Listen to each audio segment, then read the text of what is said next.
तत्पश्चात दिव्य कथा में प्रवेश करेंगे।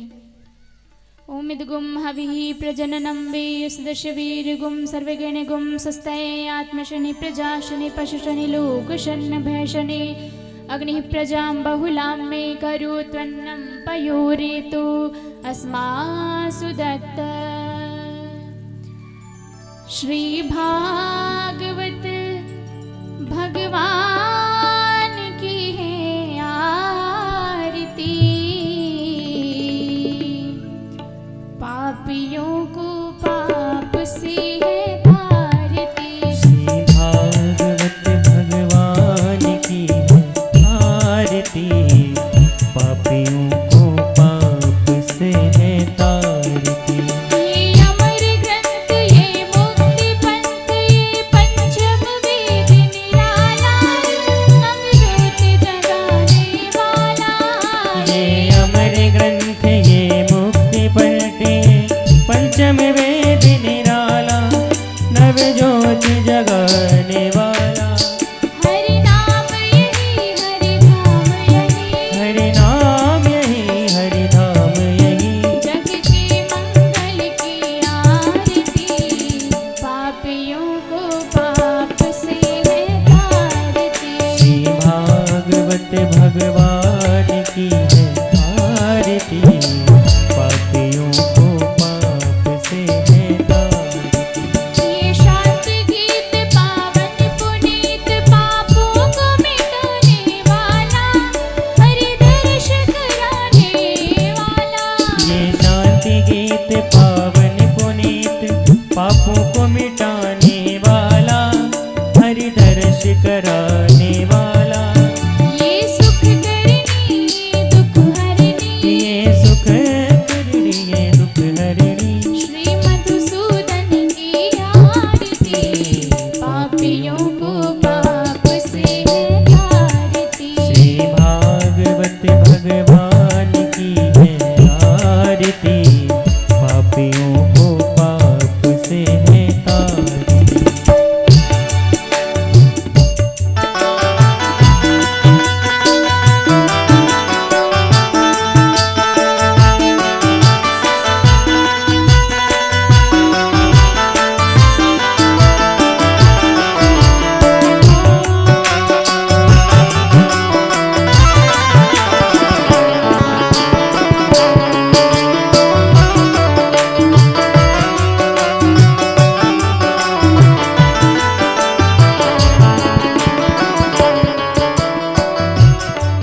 ये मधुर बोल सतपंथ खोल सन्मार्ग दिखाने वाला, बिगड़ी को बनाने वाला। ये मधुर बोल जग फंद खोल सन्मार्ग दिखाने वाला, बिगड़ी को बनाने वाला। श्री राम यही घनश्याम यही, श्री राम यही घनश्याम यही, मेरे राम यही मेरे श्याम यही, मेरे राम यही मेरे श्याम यही। प्रभु की महिमा की आरती, पापियों को पाप से है तारती। श्री भागवत भगवान की है आरती, पापियों को पाप से है तारती। श्री भागवत भगवान की है आरती, पापियों को पाप से है तारती। भागवत भगवान की है आरती, पापियों को पाप से है तारती। कर्पूर गौरम करुणावतारम संसार सारम भुजगेन्द्रहारम, सदा वसन्तं हृदयारविन्दे भवं भवानी सहितं नमामि। त्वमेव माता च पिता त्वमेव, त्वमेव बन्धु च सखा त्वमेव, त्वमेव वेद्या द्रविडं त्वमेव, त्वमेव सर्वं मम देवदेवम्। पदे पदे या परिपूज्यकेभ्यः षड्दोषमेधानि फलं ददासि, त्वं सर्वपापक्षयहेतुभूता, प्रदक्षिणान्ते परितः करोमि, प्रदक्षिणान्ते परितः करोमि। हरे राम राम राम हरे हरे, हरे कृष्णा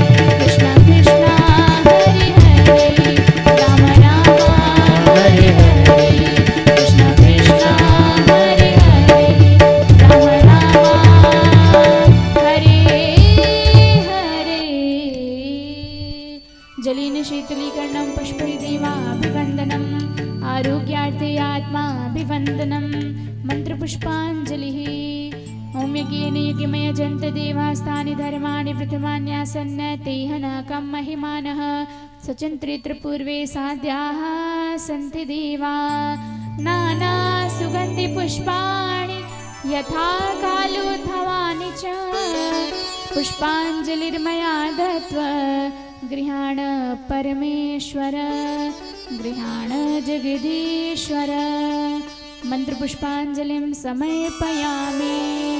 बोले श्रीमद्भागवत महापुराण की, बांके बिहारी लाल की, सावरी सरकार की, बोले महाकाली मैया की, बोले सियावर रामचंद्र की, पवन सुत हनुमान की, उमापति महादेव की जय जय श्री राधे। सभी भक्तजन अपने अपने स्थान पर बैठ जाएं और बड़े ही भाव से सभी लोग कथा का रसास्वादन करें, अपने जीवन को कृतार्थ करें।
श्री गणेशाय नमः। श्री सरस्वत्यै नमः। श्री गुरुचरण कमलेभ्यो नमः।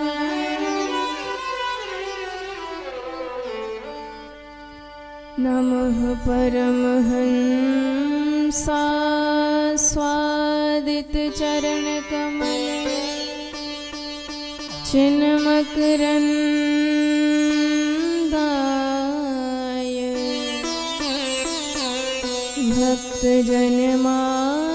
भक्तजनमानस निवासाय श्री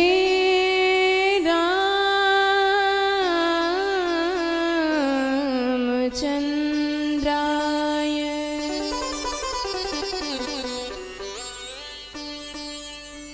ध्येयं सदा परिभवगनमभीष्टदोहम् तीर्थास्पदं शिवविरिञ्चिनुतं शरणयम भृत्यार्तिहं प्रणतपाद भवाब्धिपोतं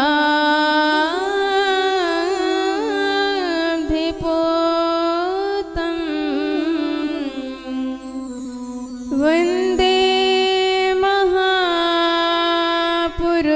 ते चरणारविन्दम्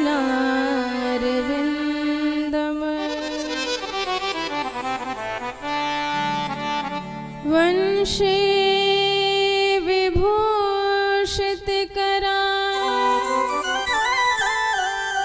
नवनीरदाभा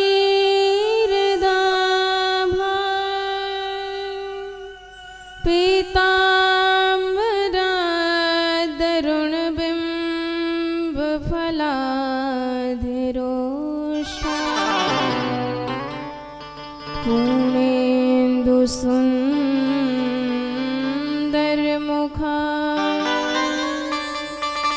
दरविंद नेत्रा कृष्णात् परं किमपि तत्त्वमहं न जाने।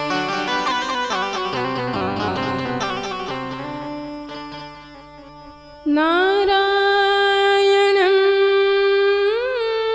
नमस्कृत्य नरं चैव नरोत्तमं देवीं सरस्वतीं व्यासं ततो जयमुदीरये।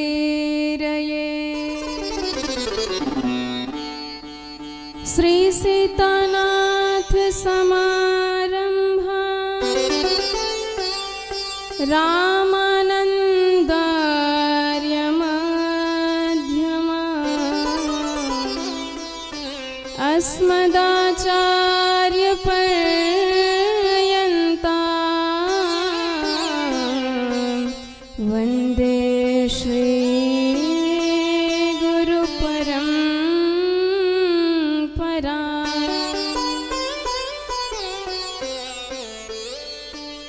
दिव्यं दिव्यकथाकारम्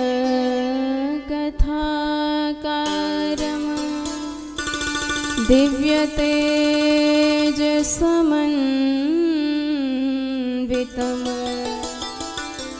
श्रीमद्श्यामसुन्दरदेवाख्यं सद्गुरुं प्रणमाम्यहम्।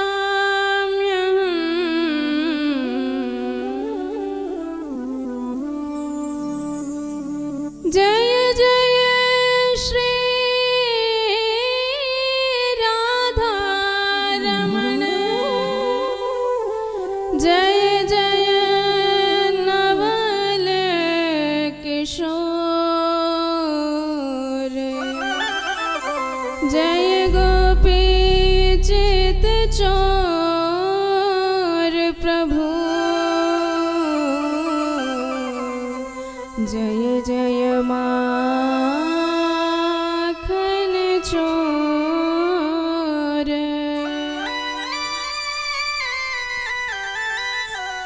बोल वृंदावन बिहारी लाल की जय हो।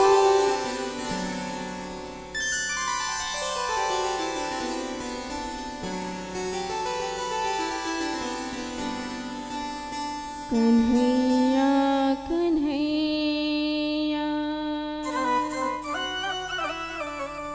पुकारा करेंगे लताओं में ब्रज की गुजारा करेंगे। कन्हैया कन्हैया पुकारा करेंगे लताओं में ब्रज के गुजारा करेंगे।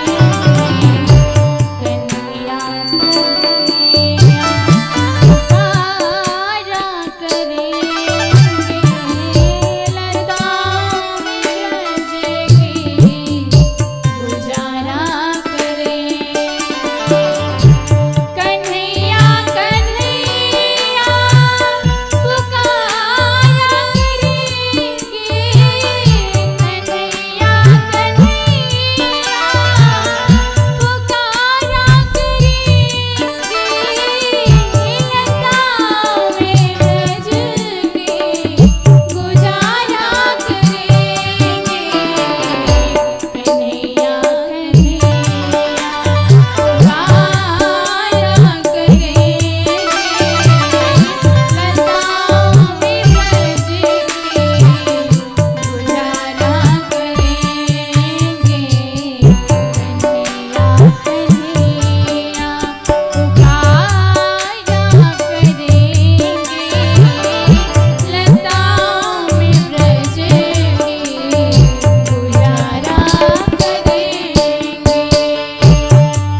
राधा जय श्री कृष्णाय वासुदेवाय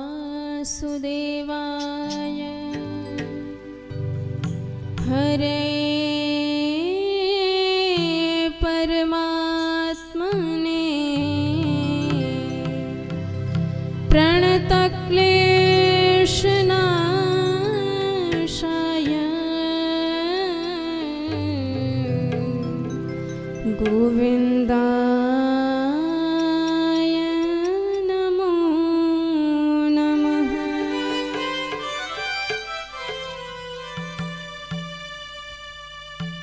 परम मंगल में भगवत स्वरूप श्रीमद् भागवत कथा मंदाकिनी में अवगाहन करने से पूर्व अनंत कोटि ब्रह्मांड नायक परब्रह्म परमात्मा जगदीश्वर जगन्नाथ अकारण करुण करुणा वरुणालय भक्त वांछा कल्पतरु दीन बंधु दीनानाथ तड़िद्युत विनिंदित पीतांबर धारी सच्चिदानंद विग्रह आनंद कंद मदन मोहन श्री ब्रजेंद्र नंदन बांके बिहारी राधा रमण के पावन चरणारविंदों में बारंबार प्रणति। सम्मुख सब उपस्थित संत वैष्णव समुदाय श्रद्धामयी भक्तिमयी माताएं, आप सभी को सप्रेम जय जय श्री राधे जय सिया राम। आज इस महाकाली मैया के प्रांगण में श्रीमद् भागवत महापुराण कथा का द्वितीय दिवस है। कल हमने भगवान की भक्ति की महिमा सुनी और ये भक्ति बड़ी प्यारी चीज है। सच बता दे तो इस जीवन में भक्ति पाना ही हमारे संपूर्ण जीवन का परम लक्ष्य है। भक्ति नहीं मिली तो क्या मिली, हमारे भगवान नहीं मिले तो क्या मिला।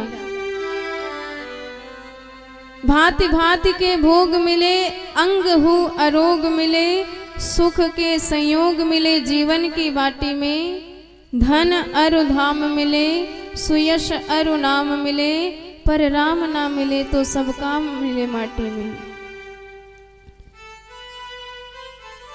हमने जीवन भगवान के लिए पाया है, उनके लिए जन्म लिए हैं, और जब उन्हीं को नहीं जान पाए, उन्हीं को नहीं प्राप्त कर सके, तो सब कुछ पा करके भी हम कुछ नहीं पाए हैं।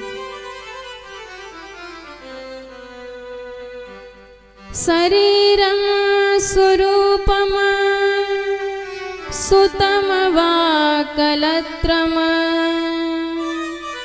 धनम मेरुतुल्यं यशश्चारुचित्तम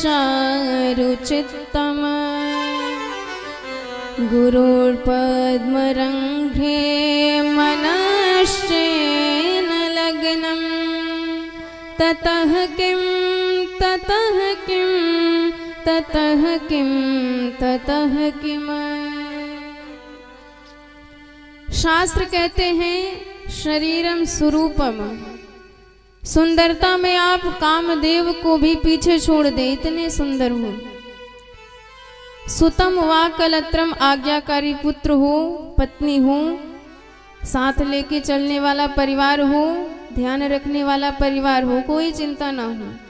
धनम मेरु तुल्यम, सुमेरु पर्वत के जैसा अनंत धन संपदा वैभव हो। यशश्चारु चित्तम, जैसे पूर्णिमा का चंद्र प्रकाशित होता है, ऐसे आपके यश चहु दिश में फैलते रहे। पर सब कुछ मिलने के बाद भी यदि गोविंद से प्रेम नहीं है, भगवान की भक्ति हृदय में नहीं है, तो सब कुछ पाना बेकार रहा।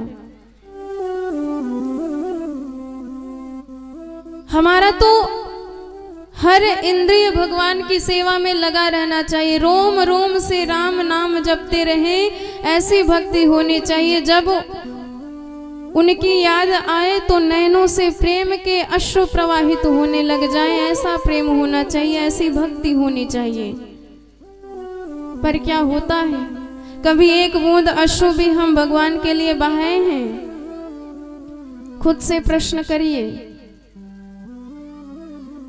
बच्चे को कुछ हो जाता है तो दुनिया इधर की उधर कर डालते हैं, बच्चे से इतना प्रेम है। परिवारजनों को कुछ हो जाए तो तुरंत भागा दौड़ी प्रारंभ हो जाती है।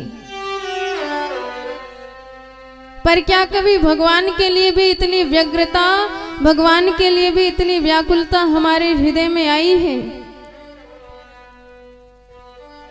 आपको एक बात बता दे, दुनिया के लिए भले ही अश्रुपात करिए, लेकिन उस दुनिया में आपके आंसुओं की कोई कीमत नहीं लगेगी। एक दिन भुला दिए जाओगे, कोई साथ नहीं देने वाला है। साथ जो जाएगा वो हमारी भक्ति जाएगी, वो हमारे सरकार की कृपा जाएगी, बाकी और कुछ साथ नहीं जाएगा। घरानि भूमो पशवो ही गोष्ठे, नारी गृहे द्वारी सखा श्मशाने। घर आपका यही छूट जाएगा, आपके पशु गौशाला तक रह जाएंगे, गाय बकरी इत्यादि। आपकी अर्धांगिनी भी दरवाजे तक रह जाएगी, आपके मित्र भी मात्र श्मशान भूमि तक जाएंगे, चिता पर जलने के लिए आपके साथ कोई नहीं रहेगा। फिर भी इसी संसार के लिए हमेशा रोते रहते हैं, बिलखते रहते हैं। एक भक्त कहता है, गोविंद हम भी इस दुनिया के लिए बहुत आंसू बहाए थे, पर इस दुनिया में उसकी कोई कीमत नहीं लगी। तो आज आपके दरबार में है करुणा निधान, हम उन्हीं अश्रु मोती की कीमत जानना चाहते हैं कि आप क्या कीमत लगाते हो दुनिया में, तो इसकी कोई कीमत नहीं लगी। चले बिकने ये मोती अश्रु के, मुझसे यूं कह करके कि अब देखेंगे करुणा सिंधु का बाजार थोड़ा सा। तो हमारे सरकार ने कीमत लगाई। भगवान ने कहा, ये तेरे अश्रु इतने अनमोल हैं, कीमती हैं कि मैं इन आंसुओं के बदले में अपने आप को बेच सकता हूँ, कोई कीमत नहीं लगा सकता हूँ, इतने अनमोल हैं। अविक्रीणेते समात्मानं भक्तेभ्यो भक्तवत्सलः। वही भक्तवत्सल भगवान अपने भक्तों के हाथ में बिक जाते हैं। जरा से अश्रु क्या निकली कि गोविंद सह नहीं पाते हैं। पलक समान दास को राखत, जैसे पलकें अपने आंखों की रक्षा करती हैं, ऐसे गोविंद भी अपने भक्तों की रक्षा करते हैं सदा सर्वदा। इतना कौन कर सकता है हमारे लिए? ये तो हमारे सरकार ही कर सकते हैं। इसलिए भगवान से प्रार्थना करिए कि हे सरकार, जैसे भी हैं आपके हैं, आप हमें मत ठुकराओ, बाकी किसी की आवश्यकता नहीं है।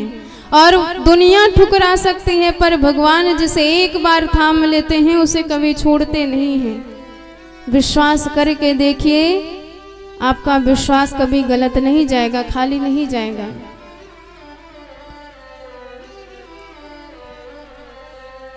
अच्छा हो या बुरा हो,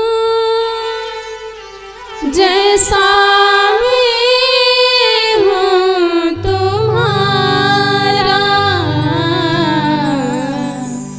ठुकराओ ना मुझे अब, ठुकराओ ना मुझे अब।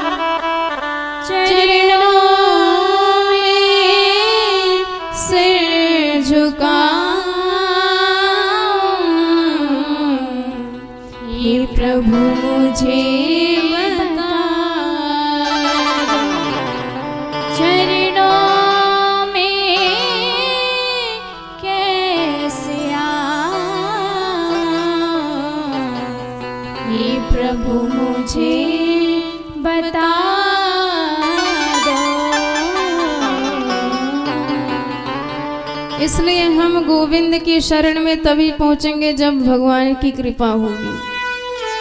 बिना उनकी कृपा के भगवान तक पहुंच पाना हमारे बस की बात नहीं है।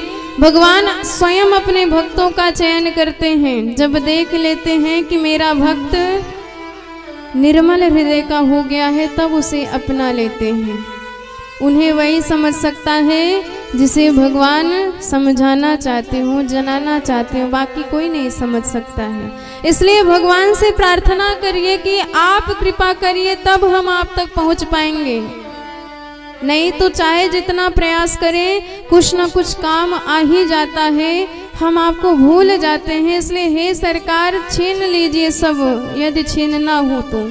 यदि हम ना छोड़ पा रहे हो तो आप छीन लीजिए, ताकि कम से कम हम आपके तो हो सके।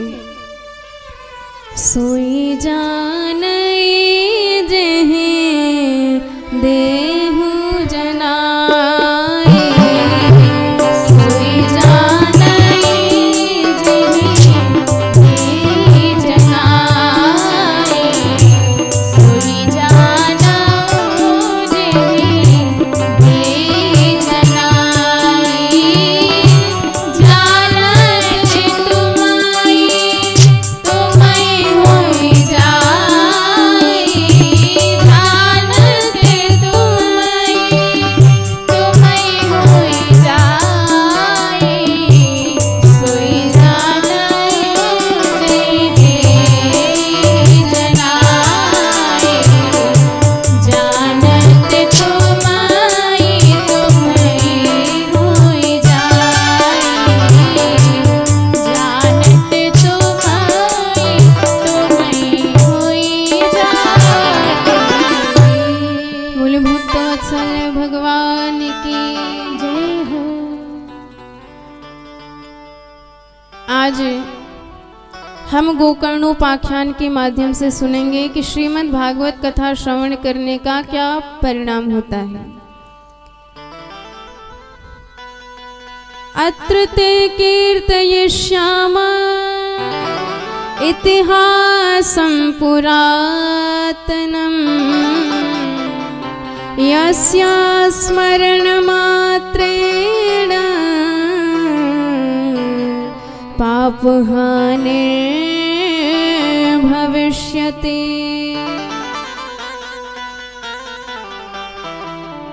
एक बार की बात है, दक्षिण भारत में तुंगभद्रा नदी के तट पर एक पंडित जी रहते थे, जिनका नाम आत्मदेव शर्मा था। और उस नगर में सब के सब सत्कर्म का पालन करने वाले, अपने अपने वर्णाश्रम के अनुसार व्यवहार करने वाले थे। सभी भजन पूजा में लगे हुए धर्म कर्म करने वाले थे। तुंगभद्रा तटे पूर्वम भूत पत्तनम उत्तमम, सर्वे वर्णा स्वधर्मेण सत्य सत्कर्म तत्पराः। तो पंडित जी भी प्रकांड विद्वान थे, ज्ञान संपन्न थे। जैसे सूर्य चमकता है, ऐसे अपने ज्ञान से ये भी प्रकाशित हो रहे थे।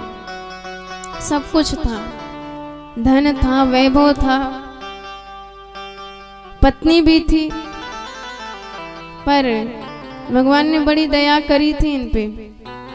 और ऐसी विशेष ठाकुर जी की कृपा हो तभी धर्मपत्नी मिल सकती है। पंडित जी जितने विद्वान, जितने सीधे साधे, जितने भोले भाले, पंडिताइन उतनी ही खतरनाक थी। और नाम था धुंधुली देवी। जैसा नाम वैसा काम। धुंधली का अर्थ क्या होता है? जो संशय की स्थिति में रहे, ना इधर ना उधर। अच्छा, रस्सी है कि सर्प, कब आपको पता चलेगा? दिन में तो स्पष्ट दिखाई देगा कि क्या है, और रात में दिखेगा ही नहीं। भ्रम तो तब होगा जब ना दिन होगा ना रात होगा, बीच की स्थिति होगी। ऐसे ही जो भ्रम की स्थिति में रहे उसे धुंधली कहा जाता है। कई लोग ऐसे होते हैं, नाम भले ना हो लेकिन होते हैं। उनको भी ऐसा ही भ्रम रहता है, कभी कहते हैं भगवान हैं, कभी ज़्यादा ही श्रद्धा बढ़ जाती है, और कभी कहते नहीं नहीं भगवान नहीं होते। अच्छा अगर हुए तब तो हमारी बड़ी विडंबना होगी, हमने तो कभी भजन किया ही नहीं। इसलिए माला झोली जेब में रखे रहते हैं कि यदि कहीं से पक्का प्रूफ मिल गया कि भगवान होते हैं तो तुरंत माला जपना चालू कर देंगे, और नहीं होते हैं तो पड़ी रहेगी जेब में, क्या फर्क पड़ता है।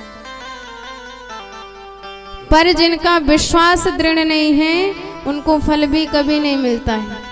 आपका विश्वास दृढ़ हो तो खंभे से भी भगवान प्रकट हो जाते हैं।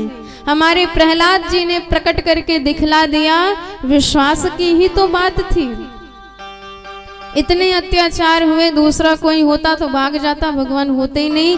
हम भजन कर रहे हैं, हम पे इतने संकट आ रहे हैं, इतनी आफत आ रही है। अरे जहर पिलाया गया, सर्पों से डसवाया गया, पहाड़ से गिराया गया, लेकिन नहीं, भक्ति करनी है तो करनी है, चाहे जो हो जाए, चाहे हमारी पूरी दुनिया ही उजड़ जाए, लेकिन हम प्रभु को नहीं छोड़ेंगे। ऐसा भाव किसी का यदि हो जाए तो भगवान को आना पड़ता है। इसलिए गोस्वामी तुलसीदास जी कथा लिखने से पहले ही भगवान भोलेनाथ को याद करते हैं कि हे भोलेनाथ आप विश्वास का रूप हो। इसलिए पहले विश्वास रूपी शिव का ही ध्यान करते हैं ताकि हमारी विश्वास बनी रहे, और जितना ज्यादा विश्वास होगा उतना ज्यादा फायदा होगा। शास्त्र कहते हैं मंत्रे तीर्थे द्विजे चैव, मंत्र में, किसी तीर्थ में, किसी ब्राह्मण में, गुरुदेव में और औषधि में यदि आपका विश्वास दृढ़ है तभी वह फायदा करेगी। विश्वास ही नहीं है पर बद्री विशाल चले गए तो वह स्थान मात्र आपके लिए घूमने का स्थल होगा, कोई तीर्थ नहीं हो गई। इसलिए विश्वास रखिए। पर धुंधली बड़ी खतरनाक इसकी तो आदत है। जब तक पड़ोसिन से 2-4 बार दिन में लाठी चार्ज न हो जाए इसके पेट का पानी हजम ही नहीं होता है। या तो खुद झगड़ा कर बैठेगी या तो चुगली कर करके 2 लोगों को आपस में भिड़ा देगी। लोका वार्तारता क्रूरा प्रायशो बहुजल्पिका शूरा च गृहकृत्येषु कृपणा कलह प्रिया। ऐसी कलह कारिणी है। पर एक गुण इसमें है, दुनिया के लिए चाहे जितनी खतरनाक हो पर पतिदेव जब शाम के वक्त पूजा पाठ करा के घर आते हैं तो तुरंत आरती की थाली लेके तैयार हो जाती हैं, चरण दबाती हैं, तो पति के मन में इसके प्रति आदर है। अर्थात है कुछ बन कुछ रही है। हमारे भगवान को यही पसंद नहीं है, कपट। उन्हें तो निष्कपट व्यक्ति पसंद है। शूर्पणखा यदि जैसी थी राक्षसी बन के ही राम जी के सामने जाती तो भगवान शायद उसे अपना लेते, अपनी दास मान लेते। पर है इतनी भयंकर वेश वाली और बन के गई है सुंदरी। हमारे सरकार अंतर्यामी है, तुरंत जान जाते हैं। उन्हें तो निर्मल हृदय पसंद है। आप जैसे हो वैसे ही बन के आओ। भगवान को हम कैसे पसंद लगे इसका एक ही अर्थ है कि आप शुद्ध अंतःकरण से उनके सामने जाएं। पर हमारी तो आदत है, हम दर्शन करने नहीं जाते मंदिरों में, प्रदर्शन करने ज्यादा जाते हैं। और ऐसे लोगों की सोने की चेन ज्यादा कटती है मंदिरों में। फिर भगवान को दोष लगाते हैं कि आपके मंदिर से हमारी चेन गायब हो गई। आप यदि दर्शन करने आए होते पूरे मन से तो कभी भी आपका हित नहीं हो सकता था। हमारी आदत है कपटपूर्ण भाव से मंदिर में जाएंगे और जूता वहां निकालेंगे जहां से मूर्ति भी दिखे भगवान की और जूता भी दिखे। प्रार्थना कर रहे हैं भगवान के सामने त्वमेव माता, फिर जूते की तरफ देखते हैं च पिता त्वमेव, फिर भगवान की तरफ देखते हैं त्वमेव बंधु, फिर जूते की तरफ देखते हैं चाहे सखा त्वमेव। भगवान कहते हैं जब उन्हें ही सखा बनाना है तो जाओ उन्हीं के पास, हमारी क्या आवश्यकता है। तो ऐसा नहीं करना चाहिए, निर्मल भाव से प्रभु के पास जाएं, क्योंकि वो आपके हृदय की आपसे ज्यादा जानने वाले हैं। इसलिए कपट तो कभी भी भगवान से नहीं करना चाहिए। पंडित जी को और कोई तो तकलीफ नहीं है, पर एक बड़ा कष्ट है कि उन्हें कोई संतान नहीं है, न पुत्रो वापि न पुत्री ततश्चिंता तुरो भृशम एक दास द्विजो दुखात गृहम त्यक्त्वा वनम गतः।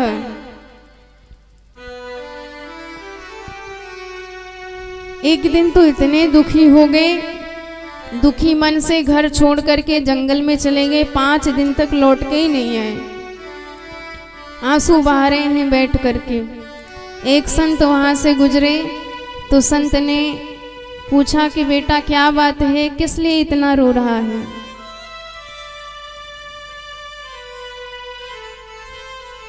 कथम रोदसी विप्रत्वम काते चिंता बलियसी वद त्वम सत्वरम मह्यम स्वस्य दुःखस्य कारणम। अब बड़े भाव से प्रेम से पूछा कि बेटा क्या बात है, किस लिए रो रहा है। तो ब्राह्मण चरणों में लिपट गया कि मेरे न जाने कितने जन्मों के पाप उदय हो गए हैं, क्योंकि मैं इतना धर्म कर्म करता हूँ, सत्कर्म करता हूँ, भगवान की सेवा में लगा रहता हूँ कि वह पुण्य भी मेरे उस पाप को नष्ट नहीं कर पा रहे हैं, और मेरा पाप आज प्रकट हो गया है मेरे समक्ष। क्या बताऊं आपको मैं कि मेरा कितना बड़ा पाप है। पहले तो बताते ही नहीं है, केवल रोना रो रहे हैं अपना। किम ब्रवीमि ऋषे दुःखम पूर्व पापेन संचितम मदीया पूर्वजास्तोयम्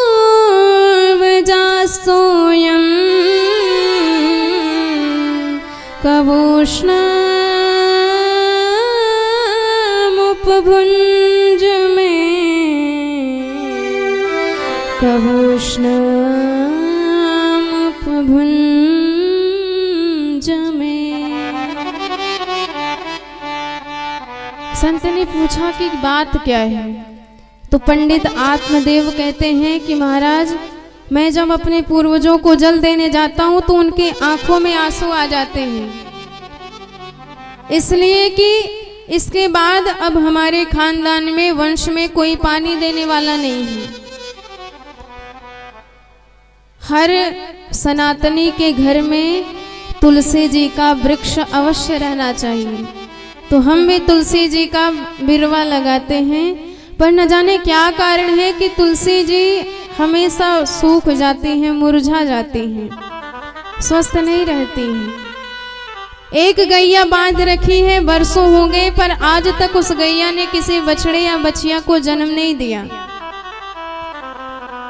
और ये सब देख करके मेरे पड़ोसी बार बार यही कहते हैं कि लगता है तुम्हारे पूर्वज तुमसे नाराज हैं। ये लक्षण है। जब कभी आपको ऐसा प्रतीत हो कि तुलसी जी हमारी बार बार सूख जा रही हैं, या कभी स्वप्न में आपको अपने पूर्वजों का दर्शन हो जाए, तो समझ जाइए कि लगता है कुछ पितृ दोष हमारे जीवन पर है, तो तुरंत उसकी शांति करानी चाहिए। शिव पुराण में इसका उपाय बताते हैं कि यदि आपको अपने पितृ को तृप्त करना है तो कम से कम आप जल शिवलिंग के ऊपर अवश्य चढ़ाएं। नित्य चढ़ाना चाहिए, पर कई लोग कहते हैं समय ही नहीं है, फुर्सत ही नहीं है, नित्य कहाँ पाएं। अच्छा ठीक है, नित्य नहीं कर सकते हो तो आप महीने में चतुर्दशी के दिन, उसे शिवरात्रि कहा जाता है, 2 चतुर्दशी शिवरात्रि महीने में पड़ती है, तो उसी दिन भगवान को आप जल अर्पण करिए। नहीं महाराज इतना भी नहीं हो पाया, कौन तिथि याद करे। अच्छा ठीक है, कोई बात नहीं, आप सोमवार को चढ़ा दीजिए भगवान को जल। अगर ये भी ना हो पाए तो महाशिवरात्रि को साल भर में एक बार चढ़ा दीजिए शिव जी को जल। और ये भी संभव ना हो पाए तो कम से कम भगवान शिव का नाम जपते रहें। शिव नाम जपने से हमारे जीवन के सारे पितृदोष समाप्त हो जाते हैं। एक प्रेत और दूसरा पितृ, ये अपने हाथ से जल नहीं पी सकते हैं, इनमें यही दोष है। पितृ आपको सब कुछ दे सकते हैं पर अपने हाथ से जल नहीं पी सकते हैं, इसलिए हमारा कर्तव्य है कि हम उन्हें तृप्त करें। बिल्व वृक्ष पे जल चढ़ाइए, तुलसी जी में जल चढ़ाइए, आप बरगद के वृक्ष में, वट वृक्ष में जल चढ़ाइए, पीपल के वृक्ष में जल चढ़ाइए, या शिवलिंग पर जल अर्पण करिए। इससे हमारे समस्त पितृ अपने आप तृप्त हो जाते हैं। तो आत्मदेव जी भी कहते हैं कि मैं तो सब कुछ करता हूं पर मेरे पूर्वज मुझसे नाराज क्यों हैं? क्या किया जाए? अब तो मैं इस जंगल को छोड़ के जाऊंगा ही नहीं घर पर, सब मुझे ताना मारते हैं। संत ने माथा पटका कि हे भगवान ये कौन सी बात हुई? अरे यही तो मूर्खता है। तुम विद्वान हो, ब्राह्मण हो, ज्ञानवान हो, तुम्हें समझाने की क्या आवश्यकता है? अरे भाई इस संसार में जो मिला है भगवान की कृपा से हमारे कर्म के फलस्वरूप मिला है, और जो नहीं मिला है उसे भगवान की इच्छा समझ करके आप शांत रहिए। जो नहीं है उसी के पीछे भागना ये मूर्खता है। जो है उसी में संतुष्ट रहिए। संतुष्टि से बड़ा धन इस जगत में कोई और नहीं हो सकता है। मुंचा ज्ञानम प्रजारूपम बलिष्ठा कर्मणो गति विवेकम तु समासद्य त्यज संसार वासनम। इस संसार की मोह माया त्याग दो, प्रसन्न रहो। पर ब्राह्मण ने कहा कि आप तो बाबा बैरागी हो, ऐसे ही बात करूंगी, पर मैं तो गृहस्थ हूँ और गृहस्थियों की शोभा तभी है जब बच्चे की किलकारी गूंजती रहे। संत ने कहा देखो बेटा एक बात बताएंगे, यदि भगवान ने बेटा दिया है तो भगवान की कृपा है, और नहीं दिए तो और ज्यादा कृपा है। क्योंकि बेटा हो जाने से ही आप प्रसन्न हो जाओगे, खुश हो जाओगे, कोई गारंटी नहीं है। अरे मान लीजिए आज आपको बेटा नहीं है, कुछ दिन रोगे फिर समझ जाओगे लगता है भाग्य में ही नहीं था। होने के बाद यदि मर जाए 2-4 महीने तक रोगे फिर समझ जाओगे, और यदि होने के बाद नालायक निकल जाए तब पूरे जीवन रोना पड़ता है। इसलिए कुछ सोच समझ के ही भगवान ने ये फैसला लिया होगा। उनके फैसले में प्रसन्न रहिए ना। और एक बात हमारे संत जी यहाँ पर बड़ी बढ़िया बताते हैं कि हमारे जीवन में जो है वो ठीक है, और जो अभाव है उस अभाव में किसी को भर दीजिए। किसे? उस अभाव में गोविंद को भर दीजिए। भगवान रास्ते से मिलते होंगे, कोई गारंटी नहीं, पर रिश्ते से भगवान अवश्य मिलते हैं। कोई ना कोई तो रिश्ता भगवान से हमारा होना ही चाहिए। यदि आपके पास माता पिता नहीं है तो भगवान को माता पिता मान लीजिए। उनकी छत्र छाया में आप रहोगे तो कभी दुखी नहीं होना पड़ेगा। और यदि आपके पास बेटा नहीं है तो भगवान को ही अपना बेटा मान लीजिए। दुनिया के बेटा छोड़ सकते हैं, पर जिनसे भगवान का नाता है भगवान उन्हें कभी नहीं छोड़ते हैं। हमारी मीरा बाई कहती है कि मैं संसार के पतियों का वर्ण क्यों करूं, मेरा सुहाग अमर रहेगा इसकी कोई गारंटी थोड़ी ले सकता है। कभी ना कभी यदि वह नष्ट हुआ तो मुझे विधवा का दुख भोगना पड़ेगा। पर यदि भगवान से ही मेरा विवाह हो जाता है तो किसी काल में भगवान नष्ट नहीं होने वाले, तो मेरा सुहाग तो अचल अमर अडिग रहेगा। ऐसी भावना हमारी मीरा माता की है और यही भाव हमारा भी होना चाहिए। यदि भगवान से संबंध होगा तो किसी काल में भगवान नष्ट नहीं होंगे तो हमें कष्ट ही क्यों होगा। अनन्य ममता विष्णु ममता प्रेम संगतः। आप एक बार भगवान को अपना मान के तो देखिए। हमारे भगवान जितनी कृपा बरसाते उतना कोई नहीं कर सकता है, कोई नहीं बरसा सकता है। चाहे राधा जी के रूप में हो, चाहे श्याम जी के रूप में हो, भगवान की कृपा अटूट बरसती रहती है, सदा सर्वदा बरसती रहती है। इनका नाम ही है बरसाने वाली। ऐसे ही एक दिव्य भाव है श्री बरसाने धाम का। हमारी किशोरी जी का यह दिव्य पावन मंगलमय धाम है और इसी पावन बरसाने धाम में एक सेठ जी रहते थे। भगवान की कृपा से सब कुछ था, वैभव था, संपत्ति थी, कोई कमी नहीं थी। पर एक कमी थी कि इनकी कोई बिटिया नहीं थी। बेटे तो चार तीन थे पर बेटी कोई नहीं थी।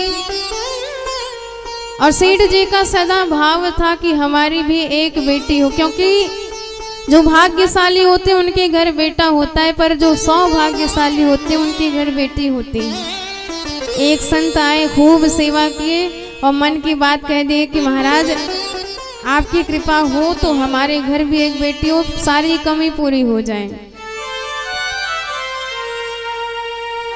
संत ने समझाया कि बेटा तू साक्षात बरसाने का निवासी है और यहाँ की अधिष्ठात्री है किशोरी राधा रानी सरकार। तो तू अपने किशोरी जी को ही बेटी स्वीकार ले, उन्हें अपनी बेटी मान ले, तेरा कल्याण हो जाएगा। क्योंकि जो सारे जगत की माता हैं वो भी तेरी बेटी बनेंगी, तू उनका पिता बनेगा। सुनहु सेठ तुमको मिला बरसाने को वास, यह ना तेरा सुता काहे रहत उदास। अब तो जब ये बात सेठ जी ने सुनी परम गदगद हो गए। उसी क्षण किशोरी जी को अपनी बेटी मान लिए। एक बड़ा सा चित्र राधा जी का मंगवाया और मुख्य दरवाजे के पास लगा दिया। 24 घंटे राधा राधा राधा राधा राधा राधा नाम जपते रहते हैं। इतना प्रेम हो गया किशोरी जी से, हर काम करते वक्त किशोरी जी का नाम जपते रहते हैं। और जब भगवान भक्त से नाता बनाता है, भक्त भगवान से नाता बनाता है तो भगवान भी उस भक्त को अपना स्वीकार कर लेते हैं। किशोरी जी ने देखा कि ये मुझे अपनी बेटियां मानते हैं तो मैं भी आज से इनकी बेटी हूँ। यही तो हमारे सरकार की सरलता है, कोमलता है, जिनके भ्रिकुटी मात्र संचालन से त्रैलोक्य तहस नहस हो सकता है। वह महामाया पराशक्ति भी भक्त के आगे एकदम सरल कोमल हो जाते हैं, सारी भगवत्ता भुला देती है। उन्होंने भी अपना पिता स्वीकार कर लिया। और सेठ जी तो अपने भाग्य की सराहना करते चूकते नहीं हैं। धन्य है मेरा सौभाग्य कि जिनके पावन चरणों की एक झलक पाने के लिए बड़े बड़े योगेंद्र मुनीन्द्र ब्रह्मादिक देवता करोड़ों करोड़ों जन्मों तक तपस्यारत रहते हैं और चरण के नख की भी झलक नहीं पाते हैं। वही किशोरी जी मेरी बेटी है, सौभाग्य है हमारा।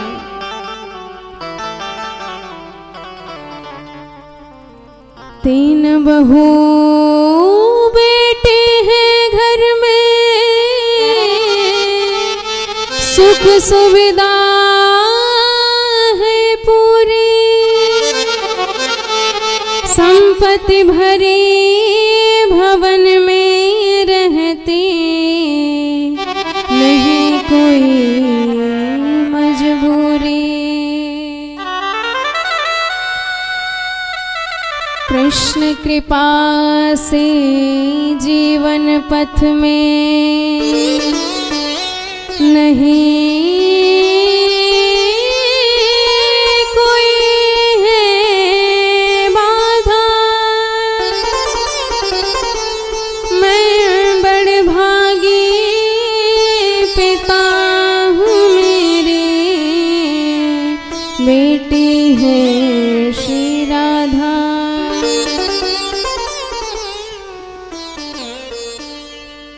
अब एक दिन की बात है, एक चूड़ी पहनाने वाली सेठ जी के घर में आई तो तीनों बहुओं ने बारी बारी से चूड़ी पहनी। किशोरी जी ने देखा कि मेरे पिताजी का घर है, मेरा भी अधिकार है, भाभियां पहन रही हैं तो मैं भी पहनूंगी। उन्होंने भी पहन लिया। सेठ जी ने उस मनिहारिन को कह रखा था कि तू घर पे चूड़ियां पहना देना और दाम दुकान पे हमसे लेके जाना। मनिहारिन पहुंच गई, दाम मांगने लगी। सेठ जी ने हमेशा की तरह 3 लोगों के हिसाब से दिया, पर वह बोले आज 4 लोगों को पहना के आई, इसलिए दाम भी ज्यादा चाहिए। अब सेठ जी सोचने लगे ये चौथा मेरे घर में कौन आया, बहुएं तो 3 हैं, लगता है झूठ बोल रही है ज्यादा पाने के लिए। उन्होंने कहा ठीक है, घर में पता करके तब दाम देंगे। बहुओं से पूछा तो मना कर दिया, पिताजी ये चौथा कौन आया हमें तो नहीं पता। सेठ जी ने कहा लगता है झूठ बोल रही है ज्यादा लेने के लिए। और नित्य के भांति भोजन करके शयन किए और जैसे ही नींद आई स्वप्न देखा। स्वप्न में साक्षात वृषभानु की दुलारी प्रकट हो गई, किशोरी जी प्रकट हो गई। सपने में प्रकट हो ये वृषभानु की दुलारी बोली। और जैसे ही स्वप्न में दर्शन किया किशोरी जी का, सेठ जी तो गदगद हो गए, बेटी बेटी कह के पुकारने लगे। राधा जी ने डांट दिया, बेटी मत कहिए आप मुझे, इस दुनिया का रंग मैंने देख लिया, ये दुनिया ऐसी ही है। चाहे जितना इस दुनिया को प्रेम कर लो पर एक ना एक दिन भूल ही जाता है, हमेशा थोड़ी याद रखता है। अरे कितने विश्वास से मैंने भी तुम्हें पिता माना, तुम्हें ये कैसे याद नहीं रहा कि 3 बहुओं के अतिरिक्त चौथा मैं तुम्हारी बेटी तुम्हारे घर में वास कर रही हूँ। अरे तुमने ही तो मुझे बुलाया है बेटी बना करके। सपने में प्रकट हो ये वृषभानु की दुलारी बोली, तनया बनाई तात नात ना निभायो है। चूड़ी पहन लेनी मैंने जान पितु गेह काल, और आप मनिहारिन को मोल ना चुकायो है। 3 बहु याद किंतु बेटी नहीं याद रही, कहत श्री राधिका को ही भर आयो है। ऐसी भई दूरी कौन सी मजबूरी हाय, कि आज 4 चूड़ी काज मोय बिसरायो है।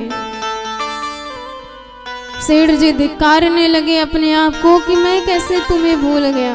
उसी अवस्था में उठे, दौड़ पड़े उस मनिहारिन के घर पर। दरवाजा खुला तो तुरंत चरणों में गिर पड़े कि धन्य है तुम्हारा सौभाग्य कि तुमने आज अपने इन नैनों से महामाया किशोरी जी का दर्शन किया है, जिनकी कृपा कटाक्ष को पाने के लिए बड़े बड़े देवता भी तरसते रहते हैं। धन धन भाग तेरो मनिहारिन, मैंने मानी सुता किंतु निज नयन नहीं निहारी। चूड़ी पहन गई तब कर से श्री वृषभानु दुलारी, धन धन भाग तेरो मनिहारिन। तो यही है हमारे सरकार की कृपा, जिनकी कृपा का कोई आकलन ही नहीं कर सकता है। और कितना प्रमाण चाहिए हमें भगवान की कृपा का। अरे पग पग पे तो उन्होंने कृपा बरसाई है। पुकार पड़ी द्रौपदी भगवान को कि आपके अतिरिक्त कोई रक्षक नहीं है। 5 पतियों वाली पत्नी हूं, पर संकट में कोई नहीं रक्षा कर सकता है। इस धर्म सभा में यदि आज मेरा अपमान हो गया तो कन्हैया ये मेरा नहीं, ये आपका अपमान है। मेरी लाज गई तो आपकी लाज जाएगी। दौड़ पड़े भगवान ने, 1 सेकंड की देरी लगाई क्या? अरे जिन भगवान ने उन द्रौपदी की रक्षा करी है, क्या वो हमारी रक्षा नहीं करेंगे? कम से कम एक बार विश्वास करके तो देखिए उनकी कृपा पर। इसलिए भक्त कहते हैं कि हे सरकार, मुझे चक्रवर्ती सम्राट भी नहीं बनना है, इंद्र का पद भी नहीं चाहिए, मुझे वैकुंठ का वास भी नहीं चाहिए, कुछ नहीं चाहिए। केवल इतनी कृपा बरसा दीजिए कि आप मेरी स्वामिनी रहें, हम आपके दास रहें और आपकी इस दिव्य नगरी में आपका नाम जपते पागलों की तरह भ्रमण करते रहें। इससे बड़ी और कोई कृपा नहीं चाहिए।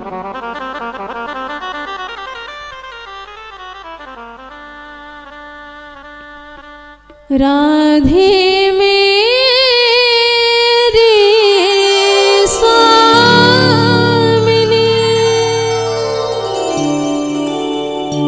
मैं राधे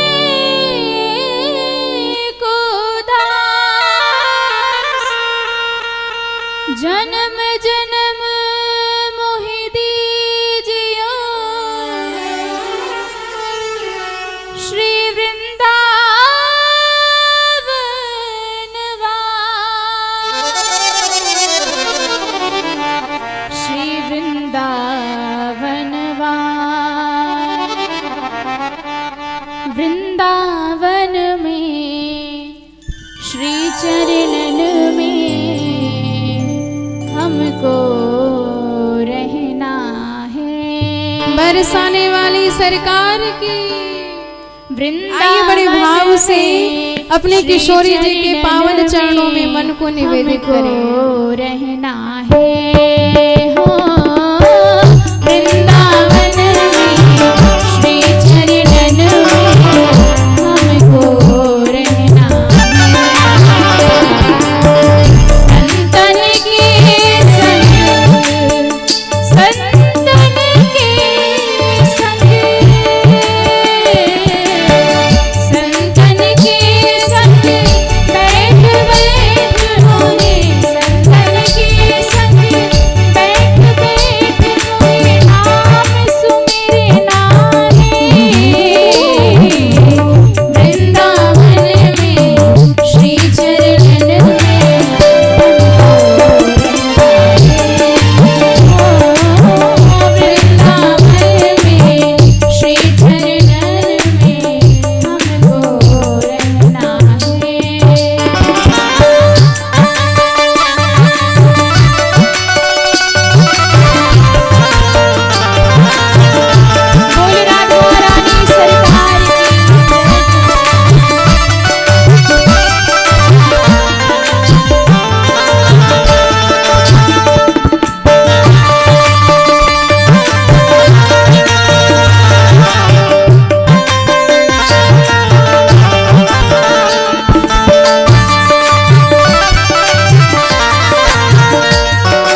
बोले भक्तवत्सल भगवान की जय हो।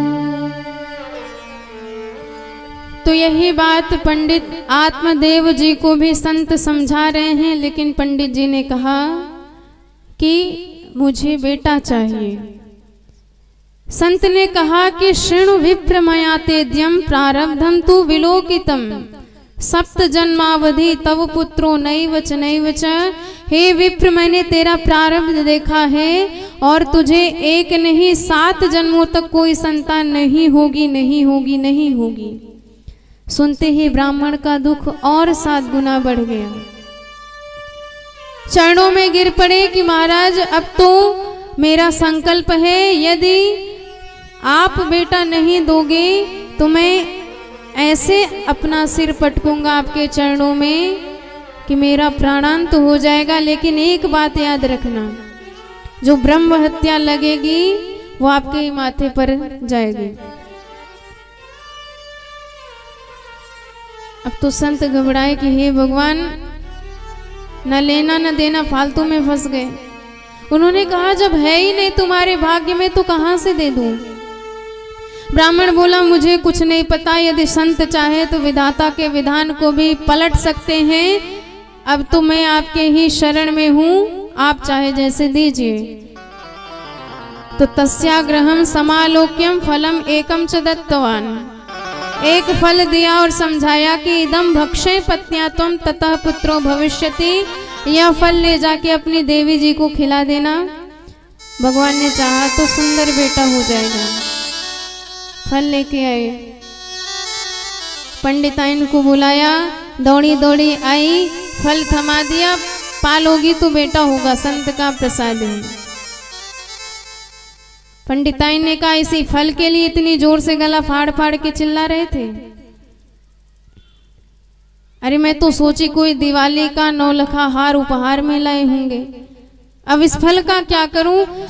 पंडित जी ने कहा रे पालो, प्रसाद है संत का। अच्छा ठीक है पालूंगी, पर आपके जैसे किसी पर आंख बंद करके विश्वास थोड़ी कर लूंगी।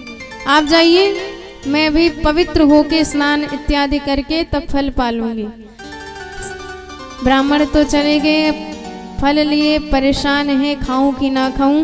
पड़ोसिन आ गई, उससे भी चर्चा कर दी कि बहन यदि मैंने फल खा लिया, बेटा पेट में आ गया तो मेरा तो भोजन ही कम हो जाएगा, और भोजन कम हुआ तो मेरी शक्ति कम नहीं हो जाएगी, और यदि शक्ति कम हुई तो घर का काम धाम कौन करेगा। पड़ोसिन बोली बहन कोई बड़ी बात थोड़ी है, अपनी ननद को बुला देना। पता है जब ननद बुआ जी बन जाती तो कुछ ना कुछ बधाई देनी पड़ती है, तो 3-4 महीने पहले से बुला लेना, खूब काम कराना, और बाद में बधाई के नाम पे जो बन पड़े सो दे के विदा कर देना। धुंधली ने कहा तू नहीं जानती मेरी ननद महाचोरनी है, 4 महीने में पूरा घर ही साफ करके ले जाएगा। इससे तो अच्छा है किसी नौकर से करा लो। ठीक, जैसी तेरी मर्जी। अच्छा मैंने सुना है गर्भवती स्त्रियां भाग भी नहीं सकती। बहन बात तो सही सुनी है, पर तुझे कहाँ भागना है। धुंधली कहती कब भागने की नौबत आ जाए कोई गारंटी नहीं। आग लग गई तब, भूकंप आ गया तब, सब तो भाग जाएंगे, मरना तो मेरा होगा। और सुखदेव जी तो अपनी माँ के गर्भ में 12 साल तक रहे, और कदाचित मेरा ये बच्चा भी 1-2 साल रह गया, तदा मैं मरणम भवे, बिना मौत के मारी जाऊंगी। मेरे हिसाब से तो विधवा और बांझ स्त्रियां ज्यादा सुखी हैं, यही मूर्ख की सोच है।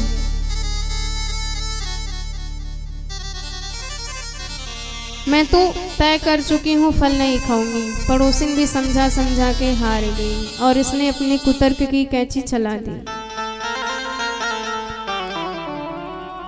फल भक्षे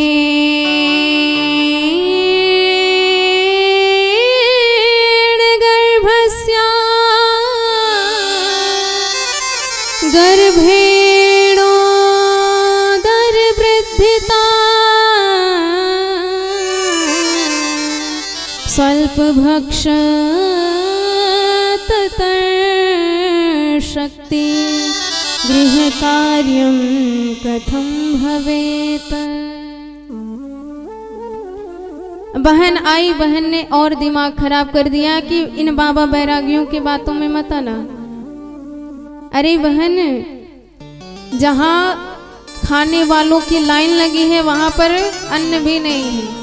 मेरे यहाँ बच्चे ही बच्चे और तेरे यहाँ इतना धन कोई खाने वाला ही नहीं। तो एक काम कर, धन तू मुझे दे दे और अब की बार गर्भवती हूँ, जो मेरा बच्चा होगा वो मेरा नहीं तेरा होगा। बिना कष्ट के तुझे बेटा भी मिल जाएगा, काम भी बन जाएगा। धुंधली मान गई, बात तो तूने एकदम सही करी है। और इधर पतिदेव को प्रसन्न कर दिया कि महाराज फल खा लिया है, और फल ले जाके अपनी बांझ गैया को खिला दिया। समय आया, इसकी बहन के बेटा हुआ तो ले आके धुंधली को थमा दिया। धुंधली ने पतिदेव को दिखाया और उधर गाय ने भी एक पुत्र को जन्म दिया जिसके कान गाय के जैसे हैं। पंडित जी परम गदगद हो गए। जय हो ठाकुर जी, कृपा करते हैं तो छप्पड़ फाड़ के करते हैं। कहा तो एक भी बेटा नहीं, आज देखो दो दो बेटा हो गए। भाग्योदयो धुना जाता आत्मदेवस्य पश्यतः, धेन्वा बालः प्रसूतस्तु देवरूपीति कौतुकम्। अब धीरे धीरे दोनों बालक बढ़ने लगे। गाय के पुत्र के नाम गोकर्ण रखे क्योंकि कान गाय के जैसे हैं।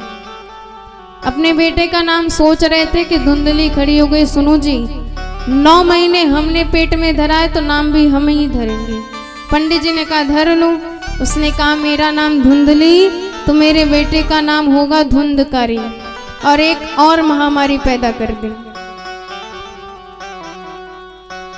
धीरे धीरे धुंधकारी और गोकर्ण जी बड़े होने लगे, पर धुंधकारी कुख्यात हुआ, दुष्ट दुराचारी निकला, और गोकर्ण जी प्रकांड विद्वान हो गए, सत्कर्म परायण हो गए, भगवान की सेवा करने वाले परम ज्ञानवान हो गए।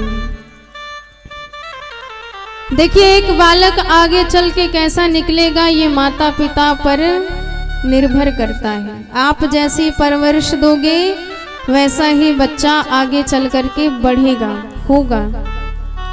संस्कार दिव्य डालेंगे तो वह बच्चा आपके लिए ही सुखकारी होगा, और यदि उस बच्चे को उसी की हालत पे छोड़ दिया तो वही बच्चा आपके लिए कांटे के समान हो जाएगा। जैसे कांटा चुभ करके कष्ट देता रहता है, ऐसा वह बालक भी आजीवन आपको अपने व्यवहार से कष्ट देता ही रहेगा।